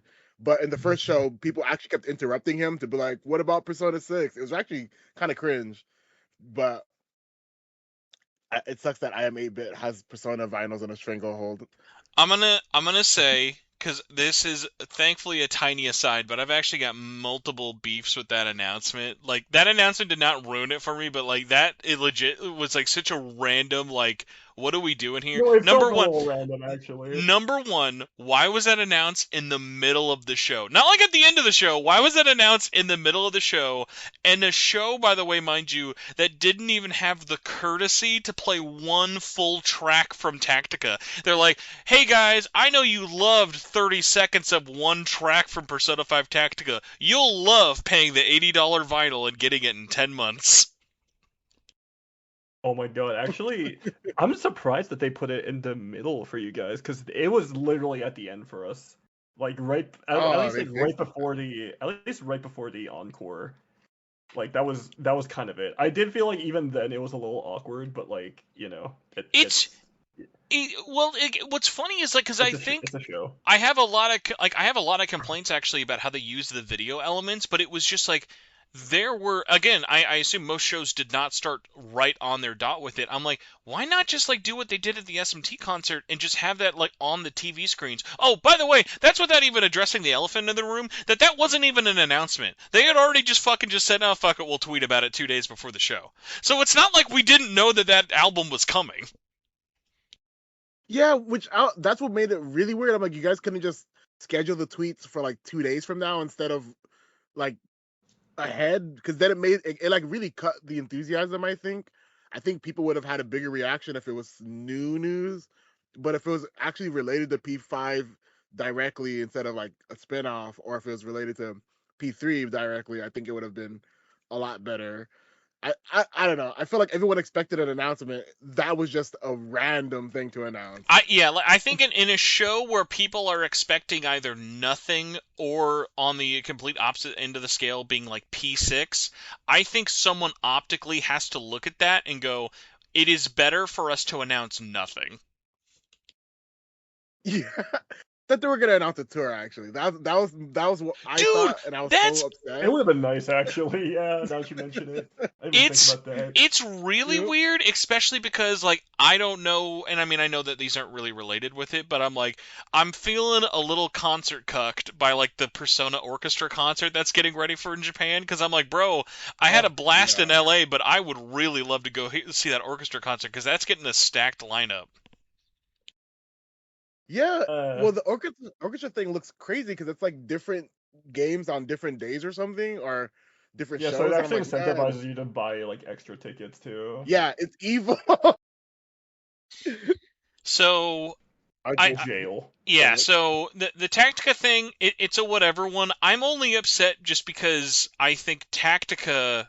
By the way, weird that we got Tactica before Strikers, but I mean they're still in their merchandising phase for it, whatever. And there's there's more music licensing mumbo jumbo with that one than Tactica is, but like it was very weird. I don't know why that was there. I have like just the perfect picture of like Koshitan like being next to like the little it was just like it was like someone was like, "All right, I can't see the gun next to his head, but we're just going to pretend it's there." Cuz it was just so funny. Of like even the people like next to me when that got announced, they were just they were just like, "That's it? That's the only announcement you guys had? Okay, thank you." Because it was just like I think it is cool that that is getting a vinyl. Obviously, there's pretty much at this point it's safe to say no game that has had an English release is not going to get a vinyl. But like look at it, it was pretty much almost like polar opposites because like Ozzy, since you weren't there for it, what was funny about the SMT vinyls kind of getting announced early at that concert was like that was such an out of left field thing. Like I don't know anyone who was expecting Fangamer to be doing one vinyl, let alone one, two, and if all at once. Oh, I didn't know that. yeah, and I think for me and Spencer, we got the announcement early because of the VIP section, right? Yeah, because Yeah. Like we, that was in the VIP lounge. What was funny was like they put it on the B-roll, and I think it was either you or like Velvet or someone like someone posted about it to be like, "Hey, I think they just announced this vinyl early." yes, that was me. But I mean, I do love the vinyl series thing. At this point, like, what are we missing besides Strikers? And well, Uh, actually, P5X has a vinyl coming out too. Yes, so it'd pretty much be in terms of the ones like realistically, we still are waiting for 4 from Fangamer, which assumingly at that point I'm sure it's just going to be 4 in Apocalypse, and then it'll be I would imagine X honestly probably comes out before Strikers because even though they own the rights to it, I know there are still members outside of Atlas's sound team who have to like sign off on it, like they have to go through it with Koei Tecmo for Strikers. So I wouldn't be surprised if Strikers just takes the longest to come out. But it's random. I mean, yeah, it's just really random. My thing is if they did Trinity Soul, 'cause that's the one that I like that no one cares about. I want to play that on vinyl. I'll tell you what, just for you saying that, they're gonna announce a Japanese only vinyl at the orchestra show. Like that'll be like their big announcement. They'll like we get Tactica, they get Trinity Souls. Like equal confusion on both fronts. So with the show, one of the things I wanted to bring up was, and we mentioned this a little bit before you got here, LaRue, is like the length. So I knew after the Friday show, I tried to go in with as little spoilers as possible, but I was like, hey, it's basically less than 2 hours. But I didn't know the set list yet, and I was kind of like, when it comes to concerts, it's hard. It's always hard to like judge concert length with it. And I will say, when I first heard it without having been to the show, I was like, "Ooh, 2 hours sounds a little short, actually," just because there's so many songs to pick from, and it's not just 2 hours of straight playing. But I will say, in the moment, the way the set list flowed, in my opinion, I thought it felt like a pretty good curve. Might like give or take one or two songs I either would have swapped around or just felt like a paid placement. But like for you, like Ozzy, like how did you feel about? Oh, thank you. I actually just had those Oh, both pulled up. But Ozzy, how did you feel about the length specifically? Did it feel short? Did it feel like a good length? Like what were your thoughts? I felt like it was a good length for me personally. I wasn't sure how long it was gonna go on for, but I was just really happy with like the choices that they had this time around. So I think I was just very much lost in that moment. I am very much just kind of like, oh yeah, sunshine, rainbows. I'm frolicking in the fucking meadows out there, you know. I had, yeah, I had a pretty good time. Leroy, what about you? I I liked the selection and the way that they arranged it. It flowed so fast that like sure like I was kind of like 2 hours is not that much, but it flowed so good. Like the energy was so like paced well that I was like, man, these 2 hours flew by really, really quick.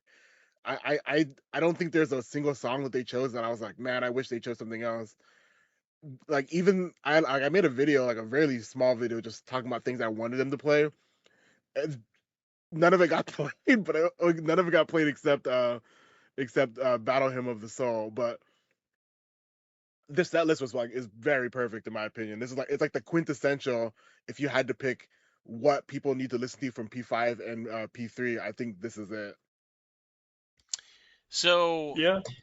I guess we can kind of get into the set list in terms of it, of like how we felt. So what's funny is, especially because if you haven't seen, one of my biggest worries about this show when it got announced, especially when I saw the art was the same from 2014, 2024, I was really worried the More Ahead tour, it was just going to be a straight copy paste.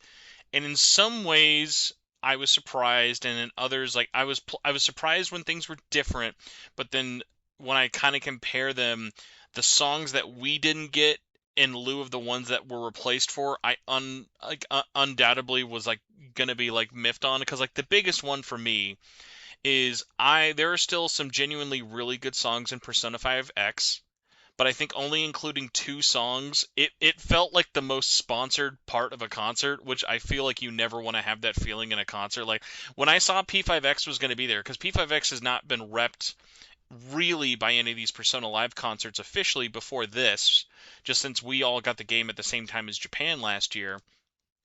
When I see that like we get songs from P5X and the songs missing from our track list that 2024 had, and like specifically one of my biggest ones was No More What Ifs, I'm like, that's wild. I'm like, I cannot believe that like No More What Ifs is one of the ones that like got missed. Yeah, actually, now that you mentioned, that's one that Yeah, would now be that you good. mention it, Yeah. I didn't even think about that. I was Because But I trying to like, think think it's of like what song. yeah, Yeah, it's so just hard because it's such a stacked soundtrack, you know. it yeah. it is, but one of the things that Persona 5X, and it's really hard because of P5X, they, by the way, with the exception of the one medley, pretty much only picked songs from P5 and P5R. P5X was very separately kind of included with everything, but it was very interesting. Out of all the songs they picked with P5, I was a little bit surprised. Our only real slow songs we got were "Beneath the Mask" and the ending end credit song, which like by the way, as like one of the people out there of like, and I always forget with it. What's the name of the credit song from P5? Uh, Hoshito Bokurato. Yes. So when that yeah, one comes on, I will say hearing that live was just honestly a really nice break in terms of like the energy, and also just Lynn fucking killing it. Like at least in terms of like how she was like performing and like holding those notes. Like that song's a really good example of just like letting someone just sit and like hold those notes, like own that song. Which, by the way, not easy because that song's like fucking over 6 minutes long. Like that song's a fucking beast, let alone like doing it live. So that one was really really good. I was really impressed by that. But like just like it's kind of funny the ones of like and it's tough because like P5, I think the big ones that everyone's going to think of is obviously going to be the opening songs and especially like the battle themes, Rivers in the Desert, all the things like that. Like the only one of the really hype songs that I was like I would be genuinely sad at a P5 if it wasn't there, and it thankfully was I Believe, because like I've never heard I Believe, well, I've never heard Lynn live before this, but like I Believe is like legitimately one of my like top 3 Persona 5 songs. So like that one for me, I was like, oh holy shit, like this is really really good. And then like on the P3 side of things, my one thing, and it's so funny because like Japan has still never played this on their own, is we were the first time, at least to my knowledge, that they got to play Don't, because episode Aegis only came out during their like Taipei show, and that was like a month after. And while it's not the original version, I actually kind of liked the take on it with it being the piano, just because it's a different version of the song than you normally hear. And it kind of goes back to my thing of like, hey, when every song has the intensity that's like a 10 out of 10, I'm cool if you want to like change it up a little bit. Even in the way that like when they did Battle Hymn of the Soul, like I was all here for it, but like that was a genuine surprise to me in the sense of like, okay, you had my 2 songs that I was like, okay, please play these. I can't be mad at this set list. But Auzzie, like for you, were there any ones where either you didn't care for it when it came up, or you were really excited that it was there?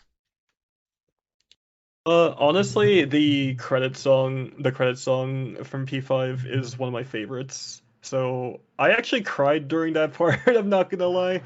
I also was really happy to. I also was really happy to listen to Iwata Daidorm. Like that's been kind of like a very like chill beat and like a track that I really like revisiting because it's very comforting. And I will say the one part of the concert I wasn't expecting was actually all the P5X stuff because P5X hasn't had like the greatest reception when it comes to the fan base. So I was actually kind of surprised that they added it in. But that being said, though, I don't think anyone's ever truly complained about the songs from P5X. Like that being said, because like Lynn's out of the Persona 5. She's out of the garage now. She has a job for life. So it was just kind of nice to hear something like different, like in that end. Unexpected, but nice little addition. Did That did was cool. either of you two have any like one like any like anyone like say anything where you were sitting whenever the P5X songs came on? Because like there was a girl sitting behind me. It fucking made me like almost spit out my drink when one of the songs came on. But like, did you guys have anyone like either Not praise or really. like boo P5X? No, people are still pretty hyped because like they liked. I think like in my row at least, like people were pretty hyped. Like still, like they just like the energy. I think. LaRue? Yeah, yeah. No one did anything weird in my area.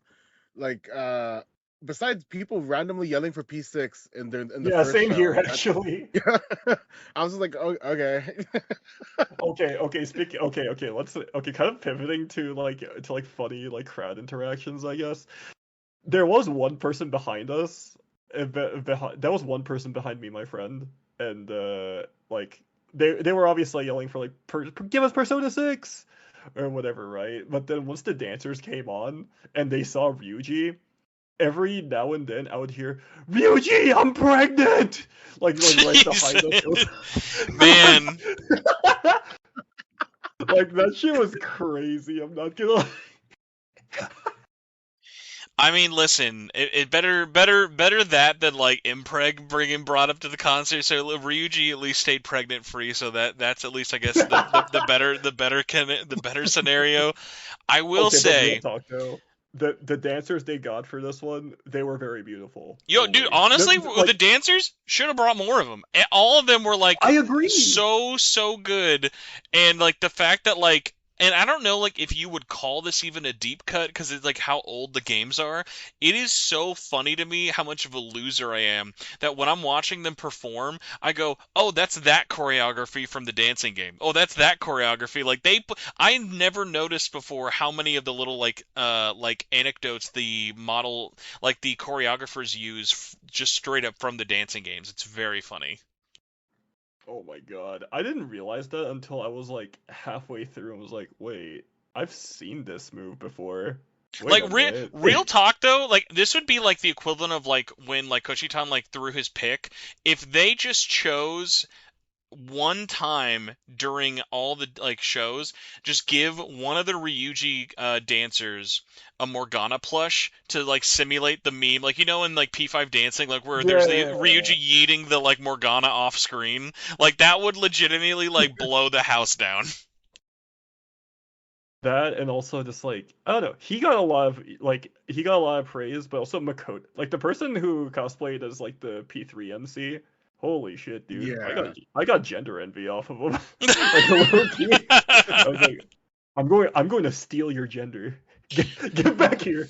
I want to say before I forget, because the like crowd thing I had heard. So when P5X first came on, I always forget what's the name of the opening song for P5X.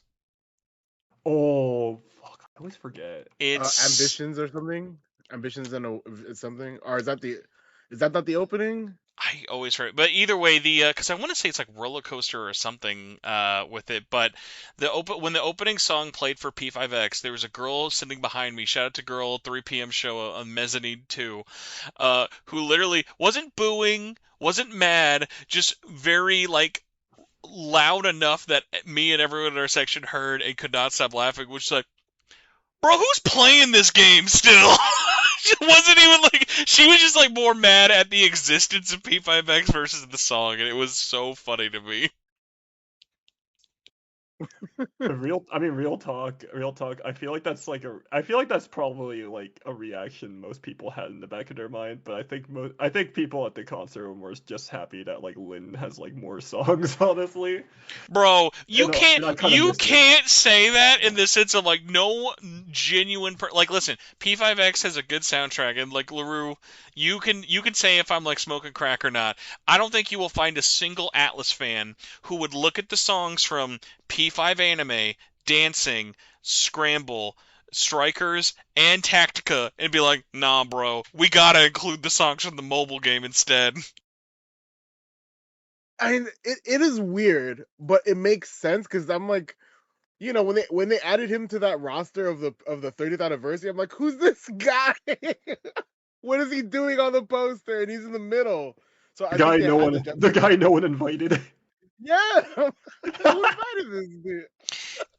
That honestly, like that was so when because I was one of the first people who walked in with it. I was surprised how few pictures there were because we got like a line going, not of like the main artwork in the Dolby Theater, but because there was three different standees as well. There was art for Persona 5, Persona 3, and Persona 5X, and like I was the first one up, and I had I had to just do the shit picture of like it's like the like the meme of like Ross from Friends with the thumb being like, look at look at this fucking asshole.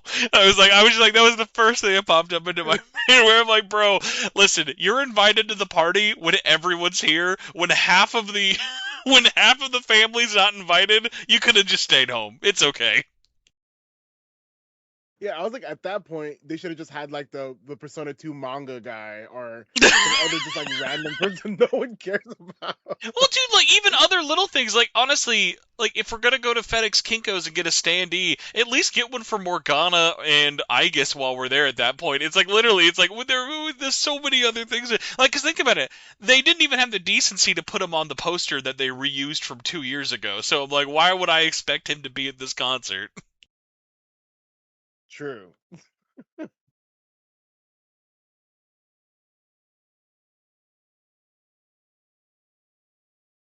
Can I get a true in chat?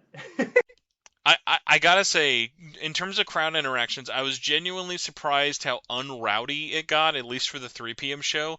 The thing that I was also kind of surprised about, so I had at least a good view of the first floor where I was at, and what was so funny about it was looking at the crowd shots and everything, I was kind of surprised how uniform everyone was in their light stick coloring. Like for the most part, everyone kind of actually kept it in tone. Like there was a couple people who were pretty much always red for 5, blue for 3. But what I always thought was funny, anytime it was down, I always noticed people either had it in terms of yellow or green. It was like we're like at any moment, their body was ready. We were ready for the world's most out of place announcement for Persona 6, and we do not care. We're manifesting it.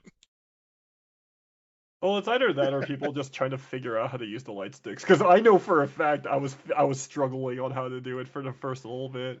Because I didn't realize you were supposed to hold down on the button to like activate it completely. So I was just like, wait, why isn't my thing like staying on? And I couldn't figure it out until like fucking halfway through the show, and I felt stupid. Local village cosplayer could not figure out how light stick works.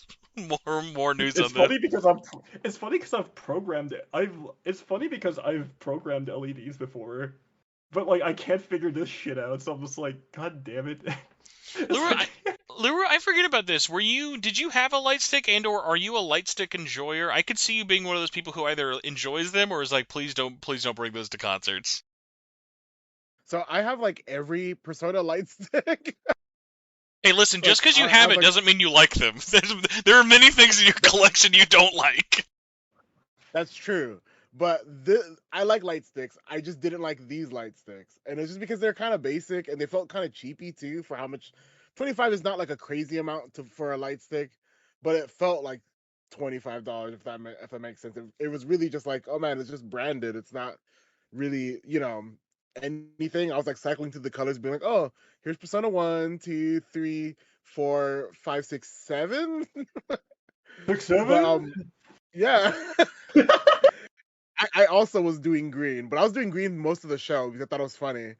But um, I like the light sticks in on premise, but I love it more when they do those custom ones that are like specific. Cause like the best light stick I think Atlas ever did was like for the Persona 3 Masquerade live show thingy, where they with like they just do the game but as like a drama or whatever or musical. They had the evoker as a light stick. So it was like a flat thing with the evoker printed on it and it was shaped like a gun. And I'm like, that's cool. Like that's a cool way to do it. But this one was I was like, it's not the best. It's just gonna go in the pile, I guess. I will say, because I said this earlier before you got here, I thought the light stick, at least quality wise, felt way better, sturdy like in terms of like less likely to break after one concert than the SMT one. I thought like they put at least more Oh budget yeah. into this one.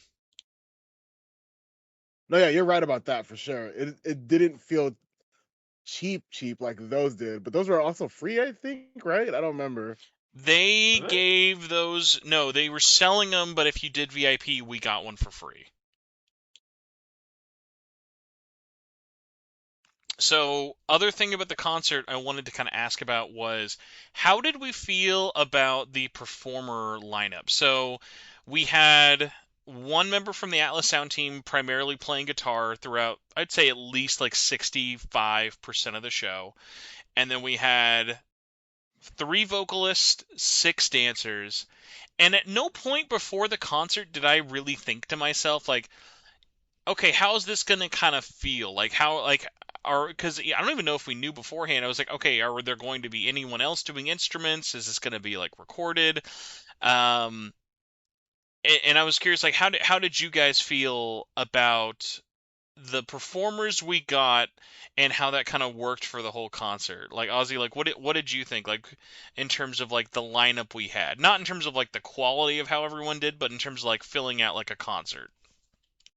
I mean, I kind of figured Lynn, like in the P3 and like the P3 like vocalists were going to be there.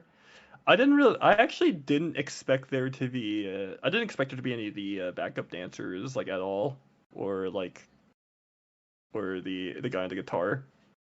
Like, but I will say there is one thing I kind of wish that they did. I wish that we could have seen a little more of like, I wish we could have seen a little more instrumental like instrumentals like live besides just the guitar. Like Yeah, because the stage, honestly, it was. I don't know if it was they just because of how big the stage was, but I'm like, we've got this two-story intricate stage, and I'm like, I feel like unless we have all six dancers out, it felt like we were almost never using even half of it. Like LaRue, like what? How did you feel about it?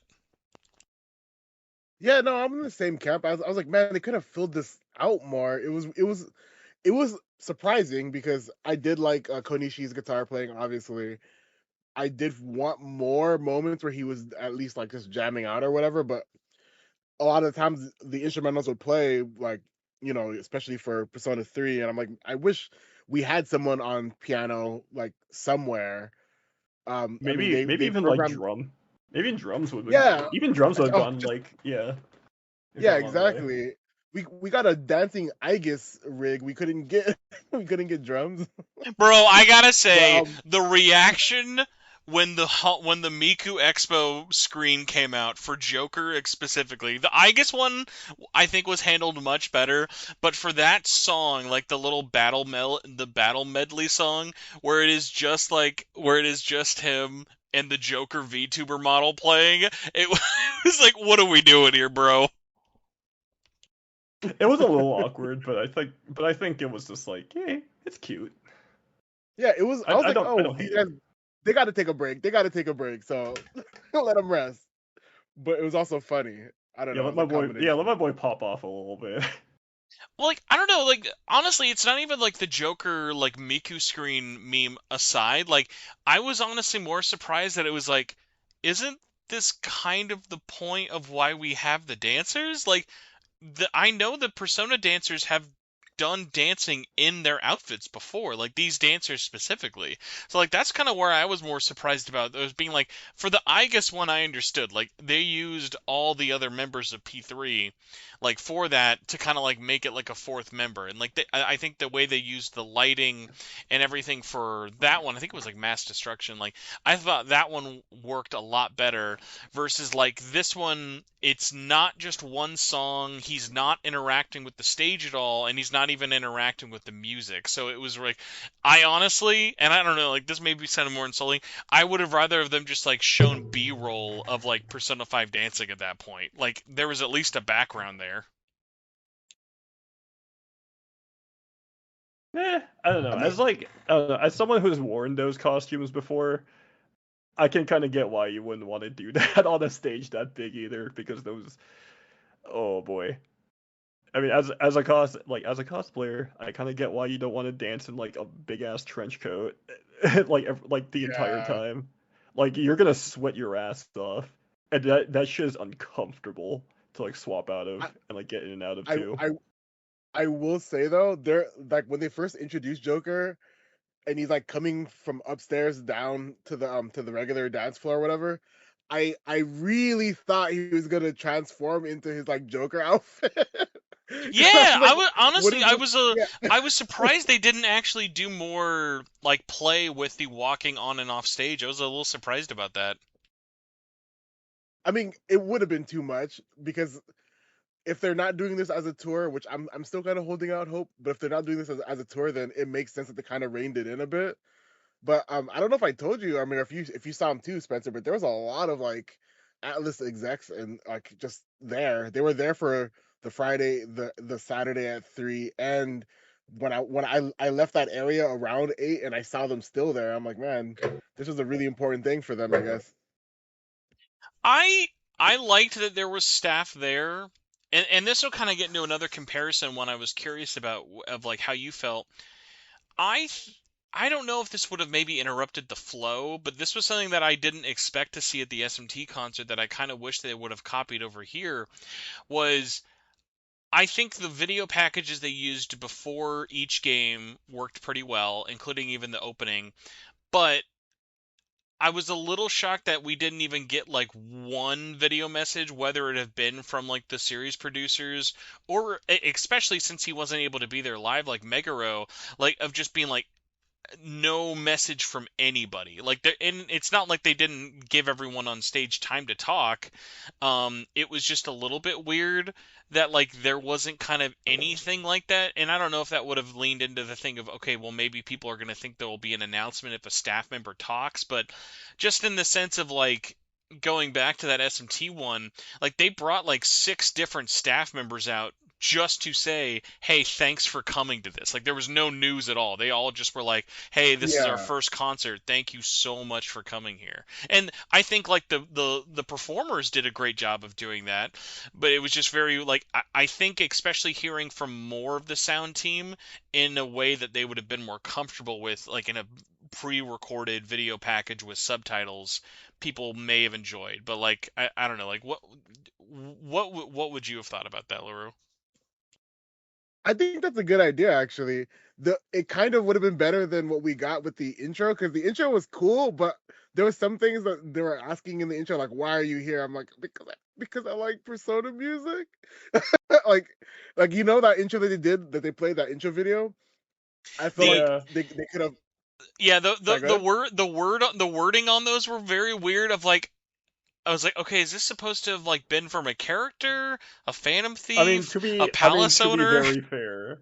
I mean to be very fair though, if you remember the OG teaser for Persona 5, like the very first one, it kind of felt like that, you know what I mean? I Like, mean, do you want Yeah, emancipation? yeah, Like that one? we are That's kind of the slaves. vibe I Yeah, got. we are all slaves. That is It's, true. yeah, yeah. like this is nothing new for P5.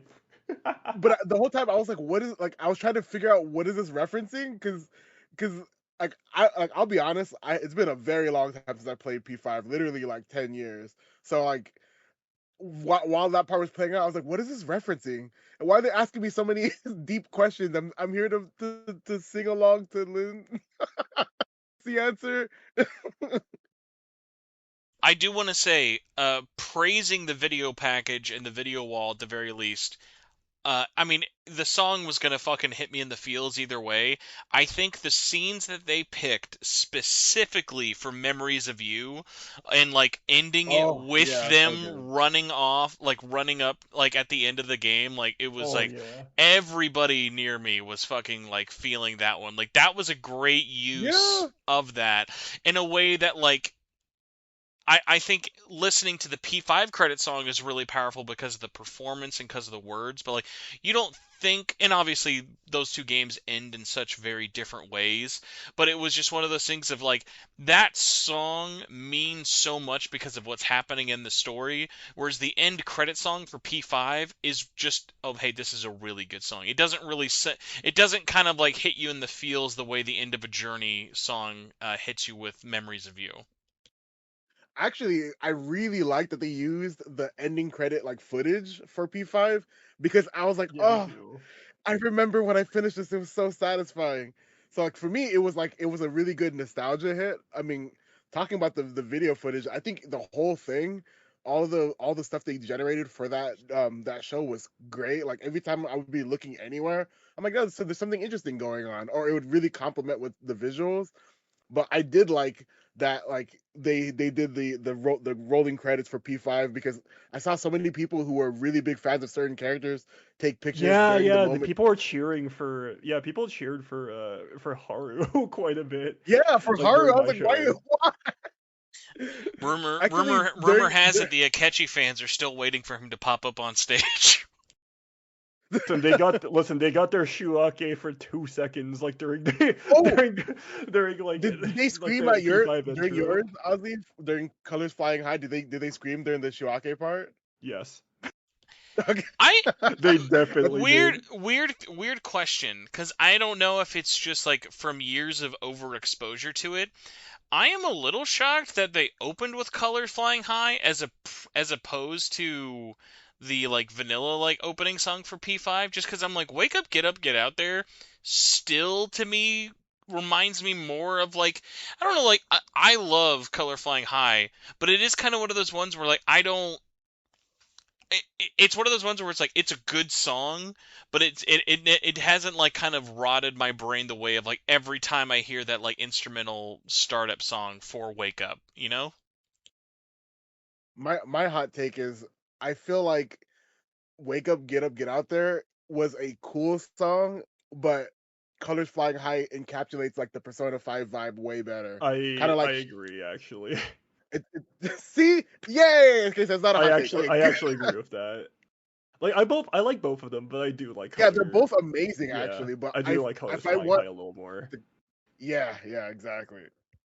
Lou, I don't know if I had asked you because I know I did with Ozzy. Were there songs that you had like you were really happy that they ended up playing, or any like surprises on the set list that stood out to you? Actually, I want to say deep breath, like the first version, not the like the reincarnation version. That surprised me, especially because like the Yeah, because they not only not played it once, like in Reload. yeah, yeah, it was super random, but I actually was like, man, this is crazy. It's good. Like, I will say in the first day on Friday, Lotus Juice forgot part of the lyrics, but I'm like, no one knew what the lyrics were to begin with, so no one cared. So I still loved it anyway. Like that was one that I was like really happy with, especially and Iwatadai Dorms too was another one that I was like, Oh oh my my god, you god, want to die dorm, you will always be famous to me. yeah, That shit will yes, always hit no matter what. it's so good. I But I will. really like that they ended it with that reincarnation version of Deep Breath because it's also super good and it has a really good feel good vibe to it, so it worked really well as like the last song.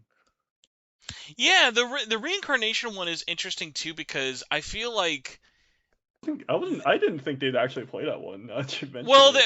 so that one's a bit of a spoiler because that's how they ended every song in the More Ahead tour in 2024. So like, it's not that much of a Hmm. surprise we got it here. It's only like it's tricky because these tours are the first time that they haven't really had like vocalists who do songs officially together.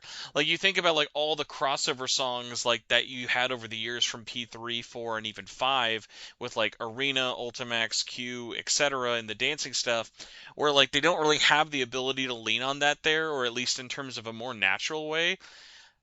The funny thing because there were like two little like highlights about like things that I thought they could do as a surprise, but I knew would be such a stretch that I'm like, there's no way they're gonna do it, but they literally could, and it would be a funny little gimme. They did one of them because when they played Battle Hymn of the Soul, I will say, whoever was in charge of the lighting, don't think I did not notice you used all purple on stage. I appreciated that. That was you. That was you getting the Mm. cheapest of points. I'll allow it. That's series representation. But the other one, there was the moment. I think it was when he was no. It was when Lotus Juice was talking for the first time because his first solo song he did was Iwatodai Dorm. There was a moment where everyone next to me, myself included, thought, how baller would it be if he just said, fuck it, I'm going to play backside of the TV? Because he could. There's nothing stopping him. He could totally just do backside. I mean, Actually, I'll be honest. I knew Persona 4 was not gonna get any rep for this one, as sad as that sounds. But it's also just like I feel like they'll probably do another Persona Live event at some point with like Persona 4 like involved, and that is gonna hit like crack, like for me at least, because Persona 4 is probably my favorite one. What about you? I'm excited. I I mean, so for me, out of the three OSTs, like I tend to gravitate towards three, but four is like my order literally goes three, four, five in terms of my favorite OSTs. I'm excited for what's it called? Reload? Revival, No, revival. Revival. That would be baller. They just Revival. call it reload again. I hope no one notices. Too many R's. Too many R's. But I'm excited for it. I'm actually getting ready for a cosplay that I'm putting together for it. It's not from P4 Ayo, specifically, but it's a P4 character. Yeah. I'm I, listening. I'm I heard a oh rumor. I heard a rumor LaRue's dressing up as Saki's dad. no. I'm going more obscure. I'm gonna do a Zen cosplay. So I've been working Dude, on the you've been talking. You ooh. have been talking about cosplaying Zen for almost as long as I've known you. But I've Do actually it. started like so I already have the outfit done. I just need to make the collar. I got the materials for the collar this weekend, actually. I mean, Like, dude, I'm I'm debating. cosplaying. the Yeah. collar and the I guess would you call it a cape or more of like a long scarf? I'd I say think it's a cape cape. works. Yeah, because I was looking at some of the design, like the sketches and stuff. It always looks kind of like a raggedy cape. So I just got a cape and then I like de-stressed it, I guess is the way you would describe it. Yeah, I'm And distressed. then I'm just excited. This will be and then I LaRue's first Joker. yeah. Yeah. So Oh my god. I'm what was it? There was another thing I wanted to bring up with the concept. Oh yes, unsurprisingly, because I know you've heard her before, LaRue. Ozzy, had you heard Lynn perform at all, or is this your first time hearing Lynn No, live? never. That was my Okay, first time hearing her live. so yeah, both for both of us, but especially because I think I mean, I don't think Azumi has done. I know at the very least, I know for sure Azumi has definitely not played Persona music outside, well, not outside Japan, but in America before. But the amount of exposure she's had has been way, way, way less. And as someone who actually is a big fan of the Reload soundtrack, I was like, man, she really like. I think it like when you have her next to Lynn, it's probably you're gonna get less. Um, Compliments just because they're both very different singers in general with it, but she really surprised me with how good of a singer she was live. What did you guys think of Azumi? Honestly, like I thought you did great. I know people gave like I know people give Reload soundtrack a bit of shit honestly for like the new singer, but like honestly she sounded really good live. LaRue? I like I was also I'm conflicted because I did do like Kawamura, the original singer, a little bit more, just No, because I that's fair yeah. honestly. But I mean they're both amazing singers, and it's not like Azumi is like killed her. I could just listen to the old OST again. Um, it was just really impressive. There was a part where I don't remember what song, but she like belted like a 20-second hold of a note. I'm like, all right, that's crazy. But I her think like that was skill during Memories level of and You. yeah, it must have been. It was so I'm crazy. pretty sure that was And it. Yeah. and then I started stalking her Twitter account, and I like literally her pinned tweet is her doing a Beyonce cover, and I'm like, dang, you kind of almost sing better than Beyonce did in this song. I will If you say say that out loud, they will crucify you. You're gonna get a My bunch of guy. beehive comments. so They're, I they're will about to get say hung up on a crucifix that's upside I will down. say this about Azumi that I thought this was an extra big like bonus points for her. I knew two people who went to this concert who had never played P3R and never heard Azumi. So this was like their first Hmm. exposure to those songs, and they're like their favorite in the whole series is P3, and she even got the like sign of approval from that, and I'm like I think that's like a good one because especially I don't think it like gets brought up very much with it, and I'd be very curious of like I've looked into it a little bit in the past, but especially with all the time that's gone by, I'd be curious about what the sentiment in the West, especially versus the East, is with Azumi's treatment of the Persona 3 songs, because I feel it was a little bit more harsh in the West where it is kind of at now because I feel like a lot more people are a lot more accepting of it, which is extra funny because like we still don't officially know what they're doing with P4 Revival, but it looks like they're literally Hmm. still just using the same vocalist, so like it's kind of weird if like she ended up being the only one as like a bit of a test bed. Uh, I don't know. It's too early to say anything really. True, it could be. I don't Yeah, want to speculate too That's much true. until It like might we be Lotus actually Juice. see the full We thing. might get Lotus Juice doing the June S theme. We'll find out. I mean, we do have that potential thing of Megaro coming back because he talked about how he was working on other people's music, or he's working on music for other companies. He said that he was doing that all of like December or November up to like now, and that's why he hadn't been working on his game. So there's a chance that we might have him back, which that's at least one person confirmed.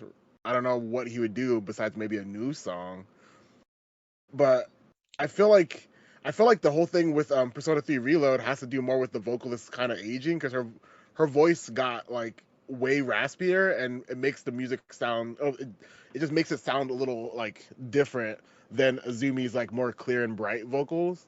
So I feel like that is probably what they're going to be thinking about when it comes to potentially getting a new voice, a new singer or not.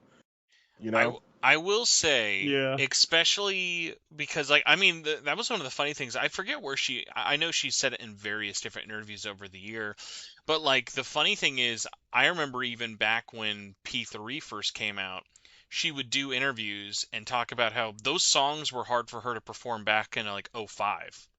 So it's like Yeah. it's like yeah, like 20 plus years later, like it's not any easier with it, but like I've always been a little surprised, like whether it was like as a promo thing or maybe they might even do it this year with like the 30th anniversary. I'm like I'm shocked they've not ever once tried to do a duet with both vocalists. Because I'm sure there's some way that they could Yeah. do a very, I didn't really very think nice like about that. song of like, because like their vocal ranges are very different, but also still very complementary to each other. And with P3, I feel like there are so many songs they could do a duet of very well together. You know, that would be kind of cool, especially because of the way, like you said, like she's got like the raspier voice, and then Azumi's got the brighter, like light, like clearer voice. I feel like it would be really nice together as a fun little passing the baton or just working together. I don't know. That sounds like a fun idea, actually. Yeah. Atlas, hire this man. Good lord. Atlas, please respond to my emails, this man. That's what. Please, anybody. So, final thoughts True. with the concert. Anyone want to put anything out there with it? I don't think I've not talked to a single person who regretted going. I was so happy I went. I fucking flew halfway across the Yeah. country and would gladly do it again for another opportunity like this. Of like, I was never expecting the show to be perfect, but like at the end of the day, like the memories of hanging out with people, meeting new people. Memories of you, Oh yeah, if you all the will. memories of you. Like I'm sorry, I had to. Oh no, you're good. But like genuinely, like, I was like, yeah, I could nitpick tiny little things all day with it, but it was like I had no regrets going myself with it. Like for me, it was like completely worth it. Yeah, no, I honestly I'm super happy with what we got. Like both like during the show and stuff that happened. I think like the show was like honestly kind of like a catalyst for like just kind of like bringing people together because it was because of the show that like the rave even happened in the first place because like they wanted to do like a Persona like theme thing like before like kind of like as like a kickoff party really, and then like and then just people kind of just getting together after the concert like for every show and just kind of like hanging out, and then also like people just like running into each other just like by chance like afterwards and whatnot. It's I don't know. I think we need more events like this just like in general. And please do please do East Coast shows. I would love to do one for New York as well. That'd be so fun. Yeah, I mean, for me, I yeah, I didn't know of anyone who didn't like this concert except maybe those people that kept screaming for P6.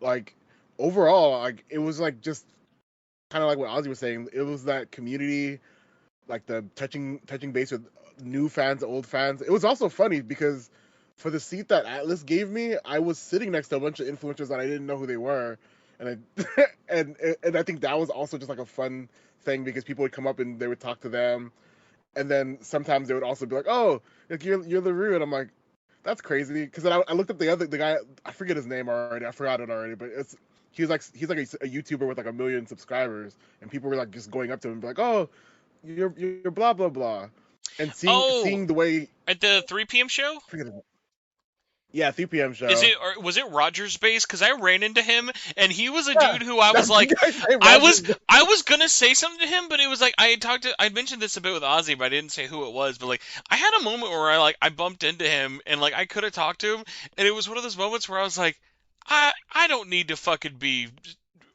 I don't need to be fucking talking to people all the time. Like I am enjoying talking to all my old friends I haven't seen in forever. I don't have to have my content creator hat on. I was like, I'm good. I can. I'm sure I'll meet him another time. Oh yeah, Yeah, I was kind of that's like, fair. but I was just like I didn't want to bother him because during the whole concert he was like hardcore into it, like literally like laughing with just joy, not like laughing at like anything bad. It was like he was just like he just had so much like he was having so much fun. And then post the show, I was looking for the pic that Konishi threw, because the lady that it landed near said that she didn't pick it up or no one around her picked it up. So I was like looking for it for a while, and I was like overhearing his conversations with all of his fans, and I'm like, oh, that's so cool. And then I would hear people be like, oh, I love your cosplay to some random other person, and they would spark up a thing. Two people got engaged from that concert too, by the way. Two separate groups. One of my friends got engaged like the day after actually, so Yeah, it yeah, was I very saw that exciting. tweet. Yeah, I saw that tweet, but then when I was waiting in line for that one photo op, the one that's like the concert logo or whatever, someone got down on a knee in that line and proposed, and they said yes, and I was like, oh, I wish I was recording this, but it's kind of random to record some other person's like moment. But like that whole day, like I was there for when I got there at like right before the concert, so like a little bit before 3, and I didn't leave that part of LA till like almost 9 because I was touching base with random people that were just there. And I think that kind of community that gets brought up anytime we do something like this, like I'm like, man, they really need to keep doing it. They really need to keep doing stuff like this, and especially an East Coast show, because it'll give me an opportunity to travel. I probably wouldn't cosplay though, because I didn't even cosplay for No, do it this anyway. one. I'm Do it just, anyway. I'm just. Can you imagine, like, at a New York show, fucking like surprise special guest during the intro of the song? Oh my god, is that New York City Mayor Zora Mom Donnie at the Persona show? Yes, I'm trying to and the picture him subway saying comment.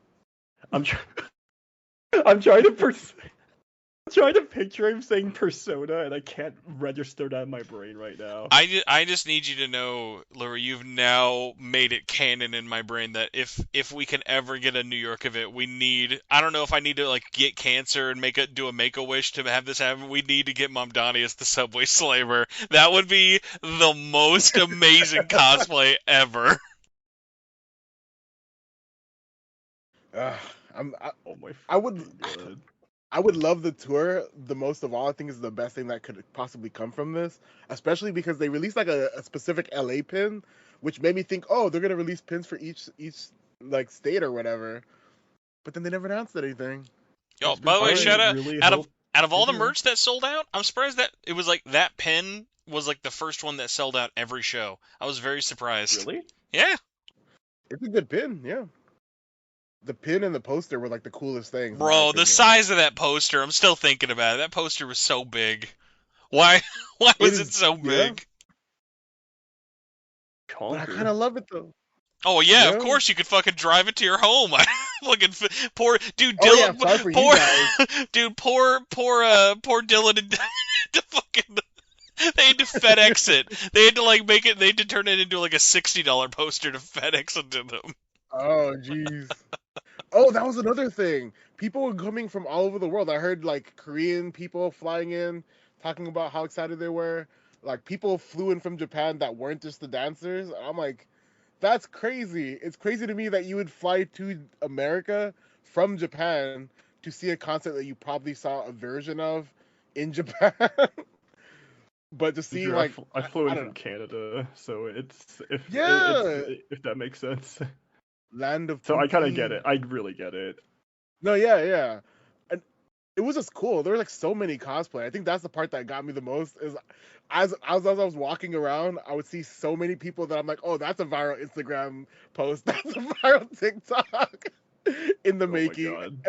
And then I would see You them actually come out, and I'm like, oh, I saw them making this.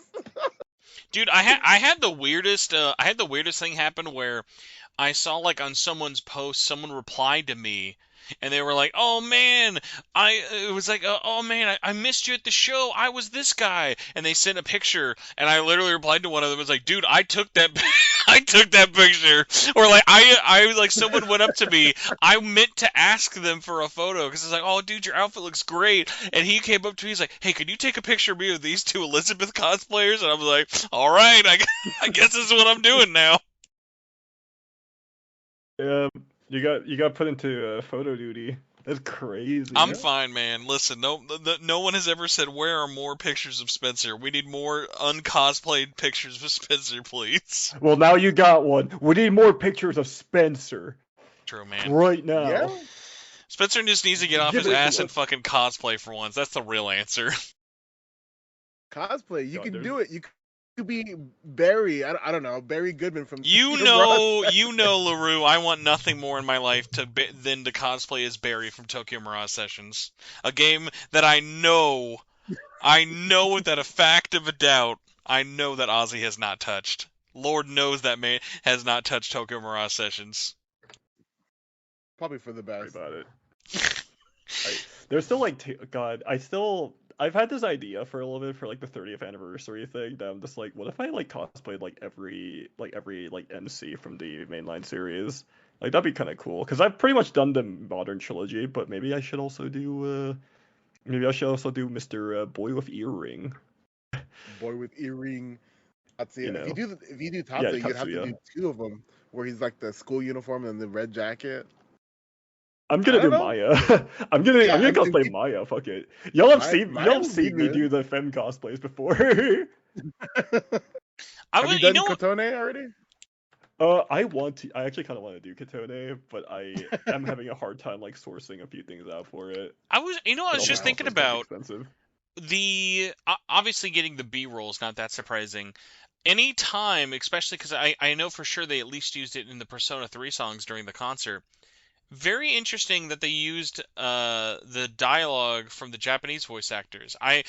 Out of like all the times where I would have expected them to like get some of the cast there, because the weird thing I noticed, and I found this out today, I thought it was very weird, is that they had invited a ton of Persona 5 and Persona 3 voice actors, but then some odd ones like I reached out to, they were like, oh yeah, I never heard back from anyone. Like there were straight up just like some Uh, people from like the other like games, like the main cast were invited but like other people were not, and I was like, man, that's a bummer because like you figured it'd be like they all live in LA, might as well just invite everybody. yeah, that is kind of LA, weird. I your mean, during greed. LA, the your greed, greed yeah, will be studied. LA is the palace of greed. By the way, it just is. Literally, you will pay for your greed. Any other final highlights, lowlights, or things people want to bring up? The only one I had was I wanted to give a shout out to all the freebies. The freebies people were handing out were very generous, and that's coming from a fellow freebier. Yeah. Oh man. Okay, shout out to Kuki, who's an artist over in like Persona community. They like we've been like they messaged me like over like what show I'd be at like months ago, and then we finally met up. We finally met up while like during the show, and they gave me a bunch of like stickers and like little doodads, and it was very kind of them. And like yeah, so many people are giving out really like nice little like prints and stickers and like even some of those like friendship bracelets and whatnot. It Yeah, I was a saw the time. bracelet. My luggage was completely full by I had to spend an entire like 30 minutes trying to figure out how I was gonna do Tetris with it because I could barely fit in my own clothes and my luggage. So it was a good time, man. Laura, I want to did you shout find out any the good guy. freebies? I didn't take any freebies. Like I was like in a no freebie type. Like so basically, I felt bad because I was like, oh, other people should have these more than I already have too much stuff. Like you already know my whole thing about kind of not wanting to have like unnecessary collectibles, and I already have like too many things, so I didn't want to grab any more like pins or stickers or anything. So I only grabbed a friendship bracelet that someone gave me that was like a C's one. I was like, oh, yay! But all the other ones, I was like, no, I'm good. Oh, that I'm reminds like me. I saw a post Ozzy because uh, I know one of the Atlas like maybe it was the socials person or whatever. Where like was there a thing that they were giving like cosplayers at the thing? Because like if I recall right, I feel like the cosplayers were also handed like either a bracelet or maybe it was just those P3R like social kit friendship bracelets. Like is that what they oh, were that was handing out? it was for a campaign a little bit ago. I think a few people I actually made a bunch of bracelets, but my dumbass forgot. forgot them because I was so focused on like getting over there in the first Go to place. ebay.com/co.ca for $39.99. You can also buy friendship bracelets from Auzzie's house for the low cost. Bro, You I'm just cursed in the reminded sense that me. every time I go to the US, I'm cursed to forget at least one item, and it just so happened to be that small bag full of like friendship bracelets. So I'm gonna have to save that exchange for Anime Expo. Yeah, I'm Oh, actually really actually, anticipating. Sorry, go ahead. yeah. Oh, speaking of Anime Expo, do you guys think do you guys think there'll be anything done for Persona's like 30th It, anniversary like they did for for the sure, there 25th? will be. For Yeah. sure, because You know what? they did it. I'll be the Yeah, go ahead. contrarian. I bet you there will be merch. I'm gonna put an asterisk next to it though. I bet you if they have not announced a new game, they will only sell merch there and there will be no announcements. But if there is an announcement before No, AX, not even then they will announced. have big No, I'm not talking stuff. about announcement. I'm No, not no, talking no. about But I mean, announcements like necessarily. Atlas is going to be there either way. Like that's an undoubted Yeah. thing for the. I would expect though, as of right now, because I think this year is so weird with them. Of like, okay, obviously they're going to have a lot of stuff like collab wise and merchandise wise. Yo, by the way, because Lure and I talked about this, Atlas, you got some fucking Californian-sized cojones to fucking do a merch drop the day after a concert 10,000 of us fucking flew out there for. That's a, that's a Yeah, that fucking was bitch ass insane. move. That's a bitch ass move. By the way, none of that merch on pre-order. That merch is all ready now. It's shipping right now. Bring it to the show, you cowards. Bring it to the fucking show next time. Yeah, But I would have bought those plushes. I don't have the money now, but I would have. but yeah, Honestly, like I I'm need. for the AX thing. And this may be the copia because I'm gonna be real with you guys. I love you guys. And I loved going to AX. This was my AX trip this year. I'm like, I don't think there's two LA trips in 1 year for me, unless there is Nah, something insane announced. I'm like, I don't think we're gonna one up this. I think you need to donate blood plasma so you can build up some savings so you can go. I don't know, cause like during the 25th anniversary, they did host an official like after party like during AX, Bro, like an after over at party Lounge ain't nothing. 21, I'm not gonna be losing sleep over the after party. But like, if you're gonna tell over me at Lounge 21. 2024 when I could have been playing Metaphor early under a human's ball sacks, that's what I wanted to be doing. But it wasn't in the cards for me. Can I do my I mean, it's still copium? something fun though. Here's It's my still something fun copium. with community wise though. It is. But I think that we're gonna get the release date for P4 sometime sooner rather than later. And I actually think that P4 will come out this year. Genuinely, I do. In addition I to that, I think that's a little hopeful, honestly. hold bookmark this bookmark this podcast episode. Okay, I think okay. that's gonna happen, and I think that they're gonna announce P5 or P6, but not release it this year, but they'll announce it this year for sure. Because I will there's bet you an entire bottle of like Canadian maple syrup. The you good mean that shit. premium stuff, Yeah, I'm gonna get and you the then, premium stuff. and then if it doesn't go, I'll bring you the finest Californian tequila. I guess I'm not sure. I've actually never had tequila, so I'm actually very curious. Yeah, those are my two predictions, and I think if depending on when they announce either one of them, it'll make the Anime Expo trip more worth it. But I know I have this gut feeling P4 this year for sure. That like yes, I, I think I can see a release date, but I don't think the release date would be this year specifically. I think the release date would be next year at like the earliest. if I could be entirely like just a little overly nerdy, there has been some financial information that dropped that shows that that it's supposed to come out between This I fiscal think year. like yeah this fiscal year up to next fiscal year. So I think it's supposed to be February 2027 at the latest. My prediction is November, but I'm not Midori or whatever the leaker person. That's the name I Damn. have not Hold heard on, in a yeah. hot Let me second. dust off the Holy. history book. The tomes. This is correct information. This episode brought to you by this episode brought to you by Auzzie's alt account, the fan site. You may recognize his work. Oh yes. Oh my god. I'm sorry, I love you, Kotone, but your rep is in the dirt because Dude, your rep is never coming back. Yeah, that one nice art of Kotone. It's that one really nice art that I can't. Yeah, I can't that thing is never gonna recover. Like in this lifetime, it's gonna take a whole other generation for that artwork to just be like innocent again. Listen, there's nothing wrong with a completely sane, not psychopathic man living in Chicago, wanting to run for mayor while also leaking information about a Japanese company under the disguise of being a Japanese high schooler. It's a very normal thing. Very normal. Just think of that screenshot from The Office with and he just has a card on his head that says Asian. That's all. That's all. All right. We're removing LaRue from the Sneeko chair. We're gonna put Katone back in the Sneeko chair. That's their new forever home. Oh my god.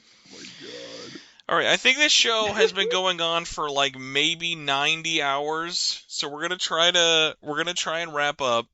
I wanna ask both of you guys one last question. First one, because he's only been awake for 2 hours apparently.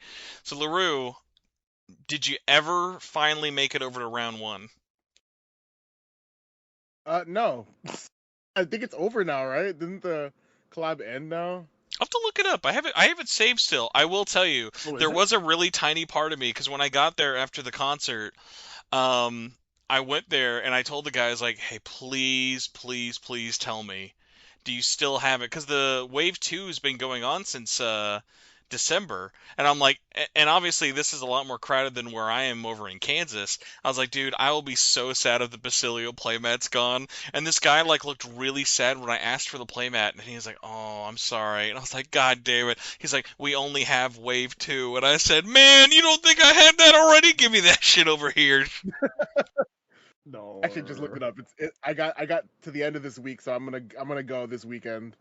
I would call ahead of playmat. time because at the very least, I don't know how I ended up being that guy at the Burbank round 1.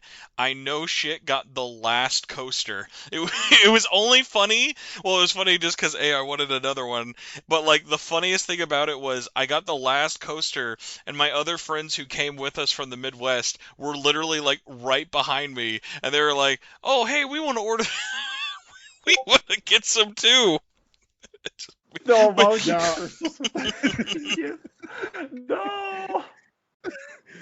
I want the metaphor stuff, but there's another round 1 that's not all the way in evil Burbank. It's too far. It's like so far away from me, Burbank. First we got Anaheim shit talk. Now we got Burbank bashing, man. You can't escape it. I still need to go to round 1 at some point. I still have not gone yet. You should go to round 1. It is, especially at least for when they do the Persona 3 one. Yo, the Persona 3 collab coming up looks sick. I mean, it's worth it just for. By the way, shout out to the Elizabeth bowling. What is it, bowling bar or basketball? Yeah. That Elizabeth. If you don't think that Elizabeth round 1 meme is not going to be in this thumbnail, you are very mistaken. Just put us all in that outfit and with like a bowling ball. Yo, first person to cosplay round 1 Elizabeth literally deserves a medal. Like, please get on that internet. I'm on it. Oh my fucking god. But round 1 is. I'm actually surprised cool. that people don't do the cosplays of the collab outfits like that much. Because usually the cosplay community does literally like anything. So, you know, it's kind of surprising. It's because. Yeah, that's. I don't even think the Japanese cosplay community does it. Huh. Yeah, because I've seen some pretty obscure character cosplays, even from Japan. So I'm surprised they don't even do that either. But it's also it looks like a really comfy outfit. It's like you know what's funny about that too? Because like remember LaRue back in the day when P4D did the Lawson collab, like people actually did that. Like people actually like bought Lawson outfits to like dress up as the characters. Is it because do round one people actually wear these things? Is that's No, my 100%. question. That is all the employees have to wear that outfit. I did not know that. Huh. Oh, look, yeah, not a single thought in his head. He's just like, bork. But yes, I do like Koromaru but yeah, pin. at the very least, as a fellow Basilio lover, you owe it to yourself for the playmat. The playmat is let's be honest, it's the only merchandise we're ever gonna see with both Basilio and Fidelio on it in America. Japan maybe, America no way. Yeah. Talk about my boy Grius. Yeah. Yeah. Where's Grius? Yo, bro, looking for that In the acrylic ground. charm for Grius. I'd like the round one Grius charm, please. For the low price of $55.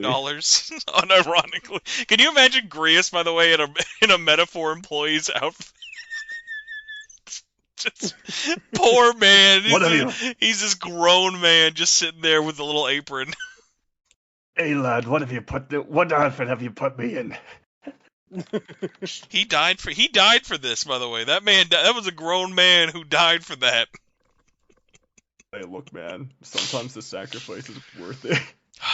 Oh, I did have one last question for you, because Larrue, you'd probably know this better than me. How old is this? Is an old gachapon a patron actually gave me. Shout out to Budweiser Tall Cans. Another guy who somehow recognizes me in a crowd of 1,000 other white guys with brown hair. He got me the Jack Frost ring. Like, so you remember when they did the like gachapon with like it's Jack Frost's head as like a big ring? Yeah. When was that? Well, actually, that one's not that old. Actually, I want to say the ring set was either 2024 or 2025, so it wasn't like that old. It was around the time that they're just kind of dropping a lot of stuff for the gachapon. I think they had some sort of partnership with Takara Tomy. Yeah, that one is cool. If you got the Jack Frost one, the rest of the set is like Decorabia, Pyrojack, Black Frost, and I forget his name, but the fox from SMT4 Apocalypse. Oh yeah. The funny thing with it, by the way, absolutely nothing weird about a man giving another man a ring in front of both of our significant others. No one thought that was weird. I just wanted to put that out there. No, it's not weird. That's totally fine. Just so long as Also, you're not making eye contact. oh, we did longingly. Yeah. Longingly. Oh, okay. So You just get married. the best part was shout out to another fan of the show, but I had brought some, but Adrian, friend of the show, no shit, met me in Disneyland the day before, and he was like, "Hey, dude, I'm planning on going to Disney anyway because the concert was his birthday." But like his family wanted to go to Disney just because they were local to the area, and he's like, "Hey, if you want to meet up with me, I brought a bunch of Persona Weiss cards." And I was like, fuck yeah, because I had brought some of my own collection anyway to hand out as freebies. And my favorite thing about giving people Weiss Schwartz cards is 99% of the time, people are like, what? I didn't know these were... like, no one ever knows about them, and it is always so funny to me. Like, even Crystal, like, I let her pick, like, I forget whatever card she ended up picking, but it was so funny, like, when she was going through them, she was like, I've never seen these before in my life. And I'm like, bro, these have been around since like before Twitch. Like they've been doing Persona Weiss cards forever. But I will say, shout out though, it was always funny when I would hand them out as freebies. There would always be like 1 out of every 10 people would be like, oh, don't worry, I already got the whole set at home. And I'm like, now that's a real one right there. I need to go to the bathroom. That's crazy. But I thought you'd get a kick out of this because I never imported any of them. But Larrue, I got thanks to Adrian, I got 6 cards from Devil Survivor, including a very lovely Hibiki. Because let's be honest, I will never. That's actually, those are so hard to get now. The Devil Survivor ones. Yes. That's a good flex. So yeah, I've got like they're all rare ones, but I've got why am I forgetting the name? What's the name of his tiger? Such with the B. Oh my god.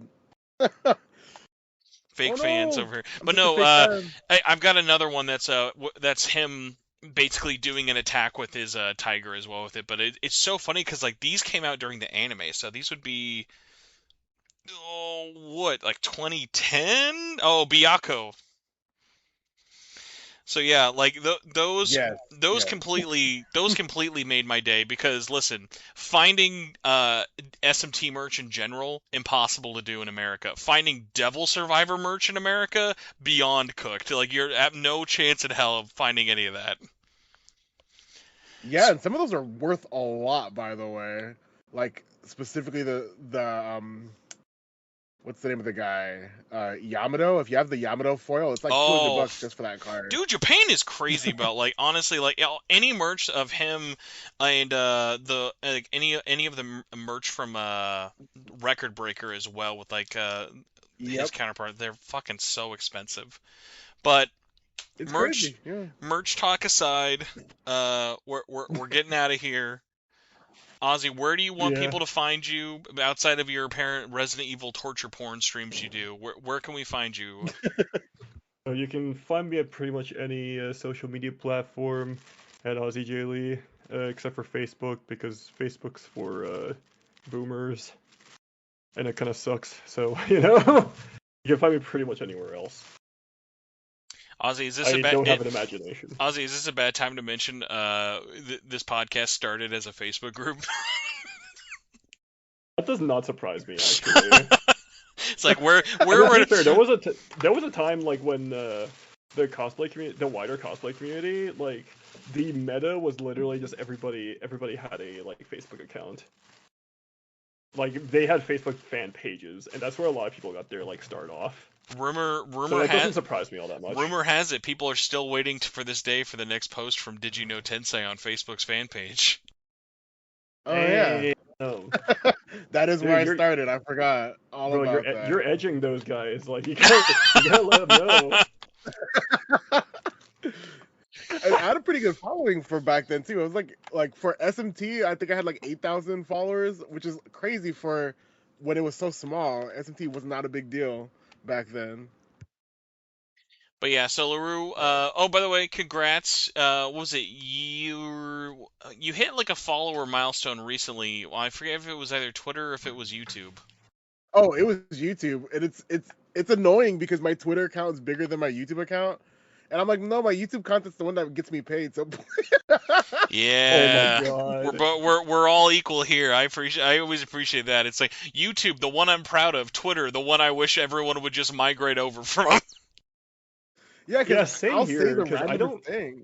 I have Sorry, a go ahead. YouTube. I do have a YouTube, but I barely ever post on it because I'm so lazy when it comes to like actually editing You sh- content like long form. you should. Some of your you should. Any of Wait, those what? shorts that you guys when you're doing with the cosplays, it's like fertile ground out there. Like I don't know how else to say it. But like I don't know. I'm trying to get into the shorts thing too, but I don't want to do memes. I just want to do like trivia and like unboxing and stuff. No, too late, LaRue. Trash can videos. That's all you get. More trash cans, please. I mean, I'm very that's much a true. meme person. I think the biggest short I have so far is the one where I talk about how Koromaru's dead now. No, don't put that onto the Wait. universe. Did that one get more than the I'm trying to think. There was another one that because we talked about it last time you were on the podcast. Illegal. We were like, why did this video get so many views? Was it the age one?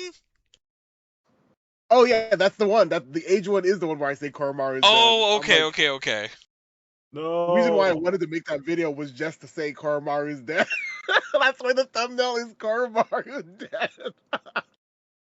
No, Uh, let my boy live. That's my goat. no, I was gonna go into detail too and be like, well, even with the persona powers, there's nothing that That's a would keep his life. crazy thumbnail, by the way. He's gone, bro. Let him sleep. He's in All Dogs Go to Heaven. But They took him out back. That's crazy. They gave him the old Yeller treatment. he's like he would be like 20 something in dog years. There's no dog that lives that long. especially not a whatever he is. I forgot.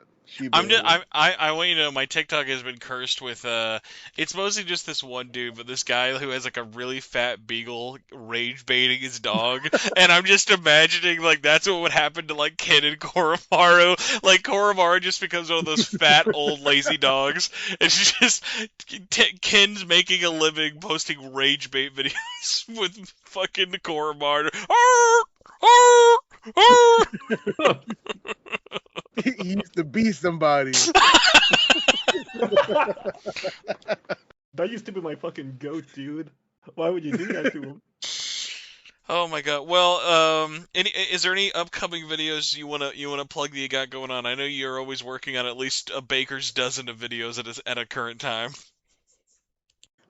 Let's see. The one that I'm editing now is the history of Persona live concerts. Well, yeah, you had to wait. You had to Because, wait like, till you had to wait till ours happened. And in true tradition of your videos, as soon as you're about to finish it, they're gonna announce a new one for Japan. that's kind of what I'm hoping. Because I'm like, Listen, oh, a true historian, a real historian, actually attends the events themselves for That's objectivity's sake. Yeah, You hear that, it's a bummer you didn't pick up your VIP badge, Larrue, because actually on it they put on Lore Master just for you, but you'll never find out now. I'm so. I still You don't cannot understand believe how you missed butthurt I that. am. It's because okay, so I don't look at like. I was so overwhelmed. Like I said, there was like too many people trying to contact me, too many people, and I know the Atlas PR's phone numbers, but I just never text them because I'm like, that's weird. I think it's weird. Like, what am I gonna do? Like, hey, I'm here. So Hey, when I went to go pick up my bag or my tickets, I saw the VIP area and I was like, oh, I think I'm supposed to go in there. And then they're like, no. And I was like, no, Atlas or Sega said that I'm supposed to, and they're like, no, I don't think so. So I was like, okay, whatever. At least I got to the concert for free. And then, like, I want to say like 6 or 7 o'clock because they texted me or they emailed me about the VIP thing at like 2 o'clock. By like 6 or 7 o'clock, I was like, let me check my emails. Let's see what's going on here. And I saw the email be like, oh, your VIP badge is ready. I'm waiting outside. And I was like, oh no. And I was like, should I just go there now? The second you concert's should've. about to start. But then I was like, no, it's kind of weird. Like I don't know if it's like a timed thing or whatever. And I didn't know it was gonna be a badge. If I knew that it was gonna be a physical badge, I would have literally ran just to get the badge. And be like, I mean, listen, sorry." we had Ozzy include the badge earlier. It's a pretty bad badge. Like they Mike I just want it. Wazowski the protagonist on it. I'm gonna be real, I didn't realize that it was cropped out like that until you mentioned it. And I was like, wait a minute. It's because they're Oh both no, dead. it was more funny than anything. I mean, obviously the concert was all about Aegis and Morgana. It really was. Okay, actually, one last thing I want to say about the concert. I really enjoyed the hyping that Ryuji and Junpei were doing the most because that was so in character for them to be the hype guys. So whenever they were doing anything, I'm like, yeah, I feel more hype because he's telling me to cheer. Honestly, like, please, if they ever do another one, get more dancers. I'm saying, More like, dancers. people literally go crazy. Like, Dude, the Ozzy, fan I don't the know if fan you've ever cam. watched him before. Like that's why people love those live stage presentations. It's just that, but for an entire show. Like that's like why those are so popular. I'm gonna do a whole listen. If they do that, if they run it back with more, I'm gonna dedicate like an entire I'm gonna do like an entire dedicated Ryuji fan cam. I'm just saying. Yeah, that's gonna be my fucking bias, like for all you K-pop stans out there. That's gonna be my Oshi. Ryuji is my Oshi now. I mean, he was really good, and there was like this one He's very part beautiful. where he turned and he like touched his chin in like that one like cocky way, and I'm like, oh, that's so good. No, they like that Junpei that they brought in. That was his actual Junpei. Like, I'm Yeah. sorry. Like, nobody looks more like Junpei than this man. I will say one other thing is I didn't know that there were two separate groups of dancers till like towards the end. Oh my, you're not I the was first like- one to say that, actually. I was like, oh, am I racist? Do you guys follow any of the dancers? Because like each of them, like I honestly, started. all of them are very active on. I've been following them, I think, since like 23 or 24, when most of them got started. Because like they're all very active on social media, and it was really fun seeing their behind the scenes at the concert. Of like they do a lot of like posting ahead of time, and they're actually pretty active with like the fans on there, even English ones. I definitely noticed when I posted on the story like for Ryuji's like actor, I was like, no way Atlas brought in the real Ryuji and thought we wouldn't notice, and he just reacted with like the heart eyes, and I was just here like, hey, he saw me, he knows. I Man. started following them all after this concert. 'Cause I was like, oh, Yeah, me too. like they're so cool. And then one of them did a live stream where she talked about like the behind the scenes, but I was asleep for it, so I didn't see it. Dude, she went on like this 20-minute tirade. She was like, this dude on the Friday show would not stop ripping ass. We could not stop performing. Yeah, he performed a real gas destruction.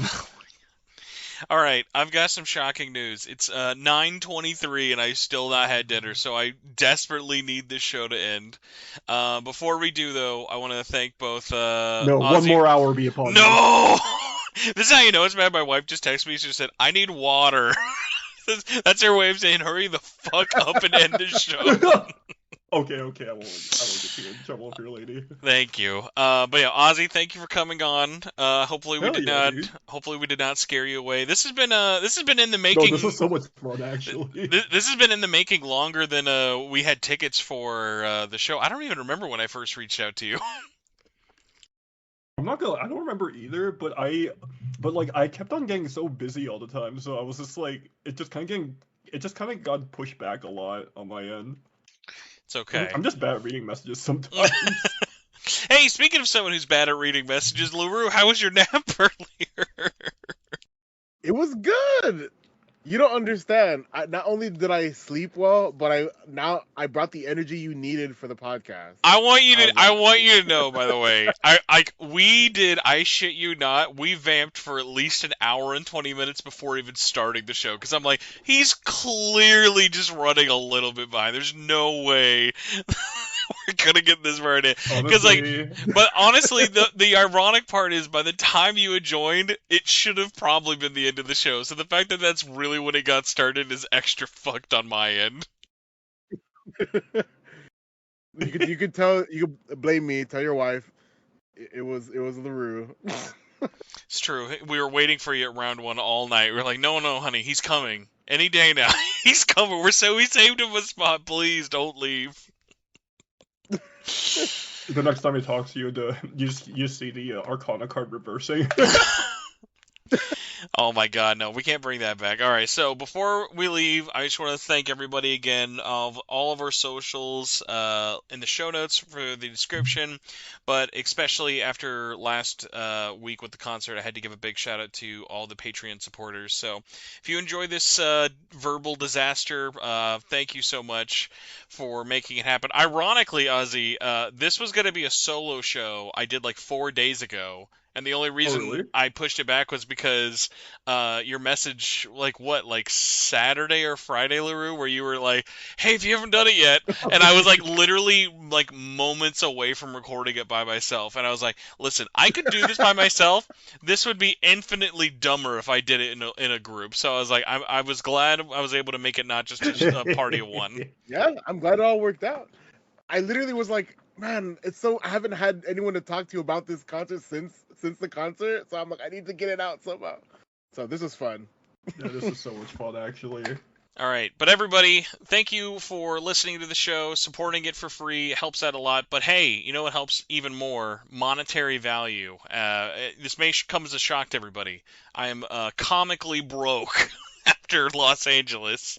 So if you want to help keep the lights on at the SMTN HQ headquarters, you can go to patreon.com/SMTN. You can support the show at the $1 and up tier, get shows early, giveaways, all that fun stuff. But the $5 and up executive producers get a shout out each and every episode. We've got Aaron McNamara, Twist, John Massey, Jesus Coon, Crazy Sloth, Michael Wilson, my apparent new fiance, Budweiser Tall Cans, thank you for the ring, Carlos Hernandez, Cross Ren Ren, Jigingus, Gorosero, Solaire, Stephen Yip, and Patrick Dissart. Thank you all so much. Thank you, Auzzie, for staying up with me and only having to use the bathroom 2 times. And thank you, LaRue, for joining Just me. once. Yeah, Don't get it well, twisted. and LaRue, thank you for joining me in a rare mid-show appearance. But hey, you still made it 2 weeks in a row. You've been on the show, so one more, and I'll have to start giving you a part of the ad rev. Woohoo! Let's go. All right, goodbye, everybody. I will talk to you next week, and until then, don't forget, force Auzzie to play Persona 5 Strikers next because it's insane he has not played it. Goodbye.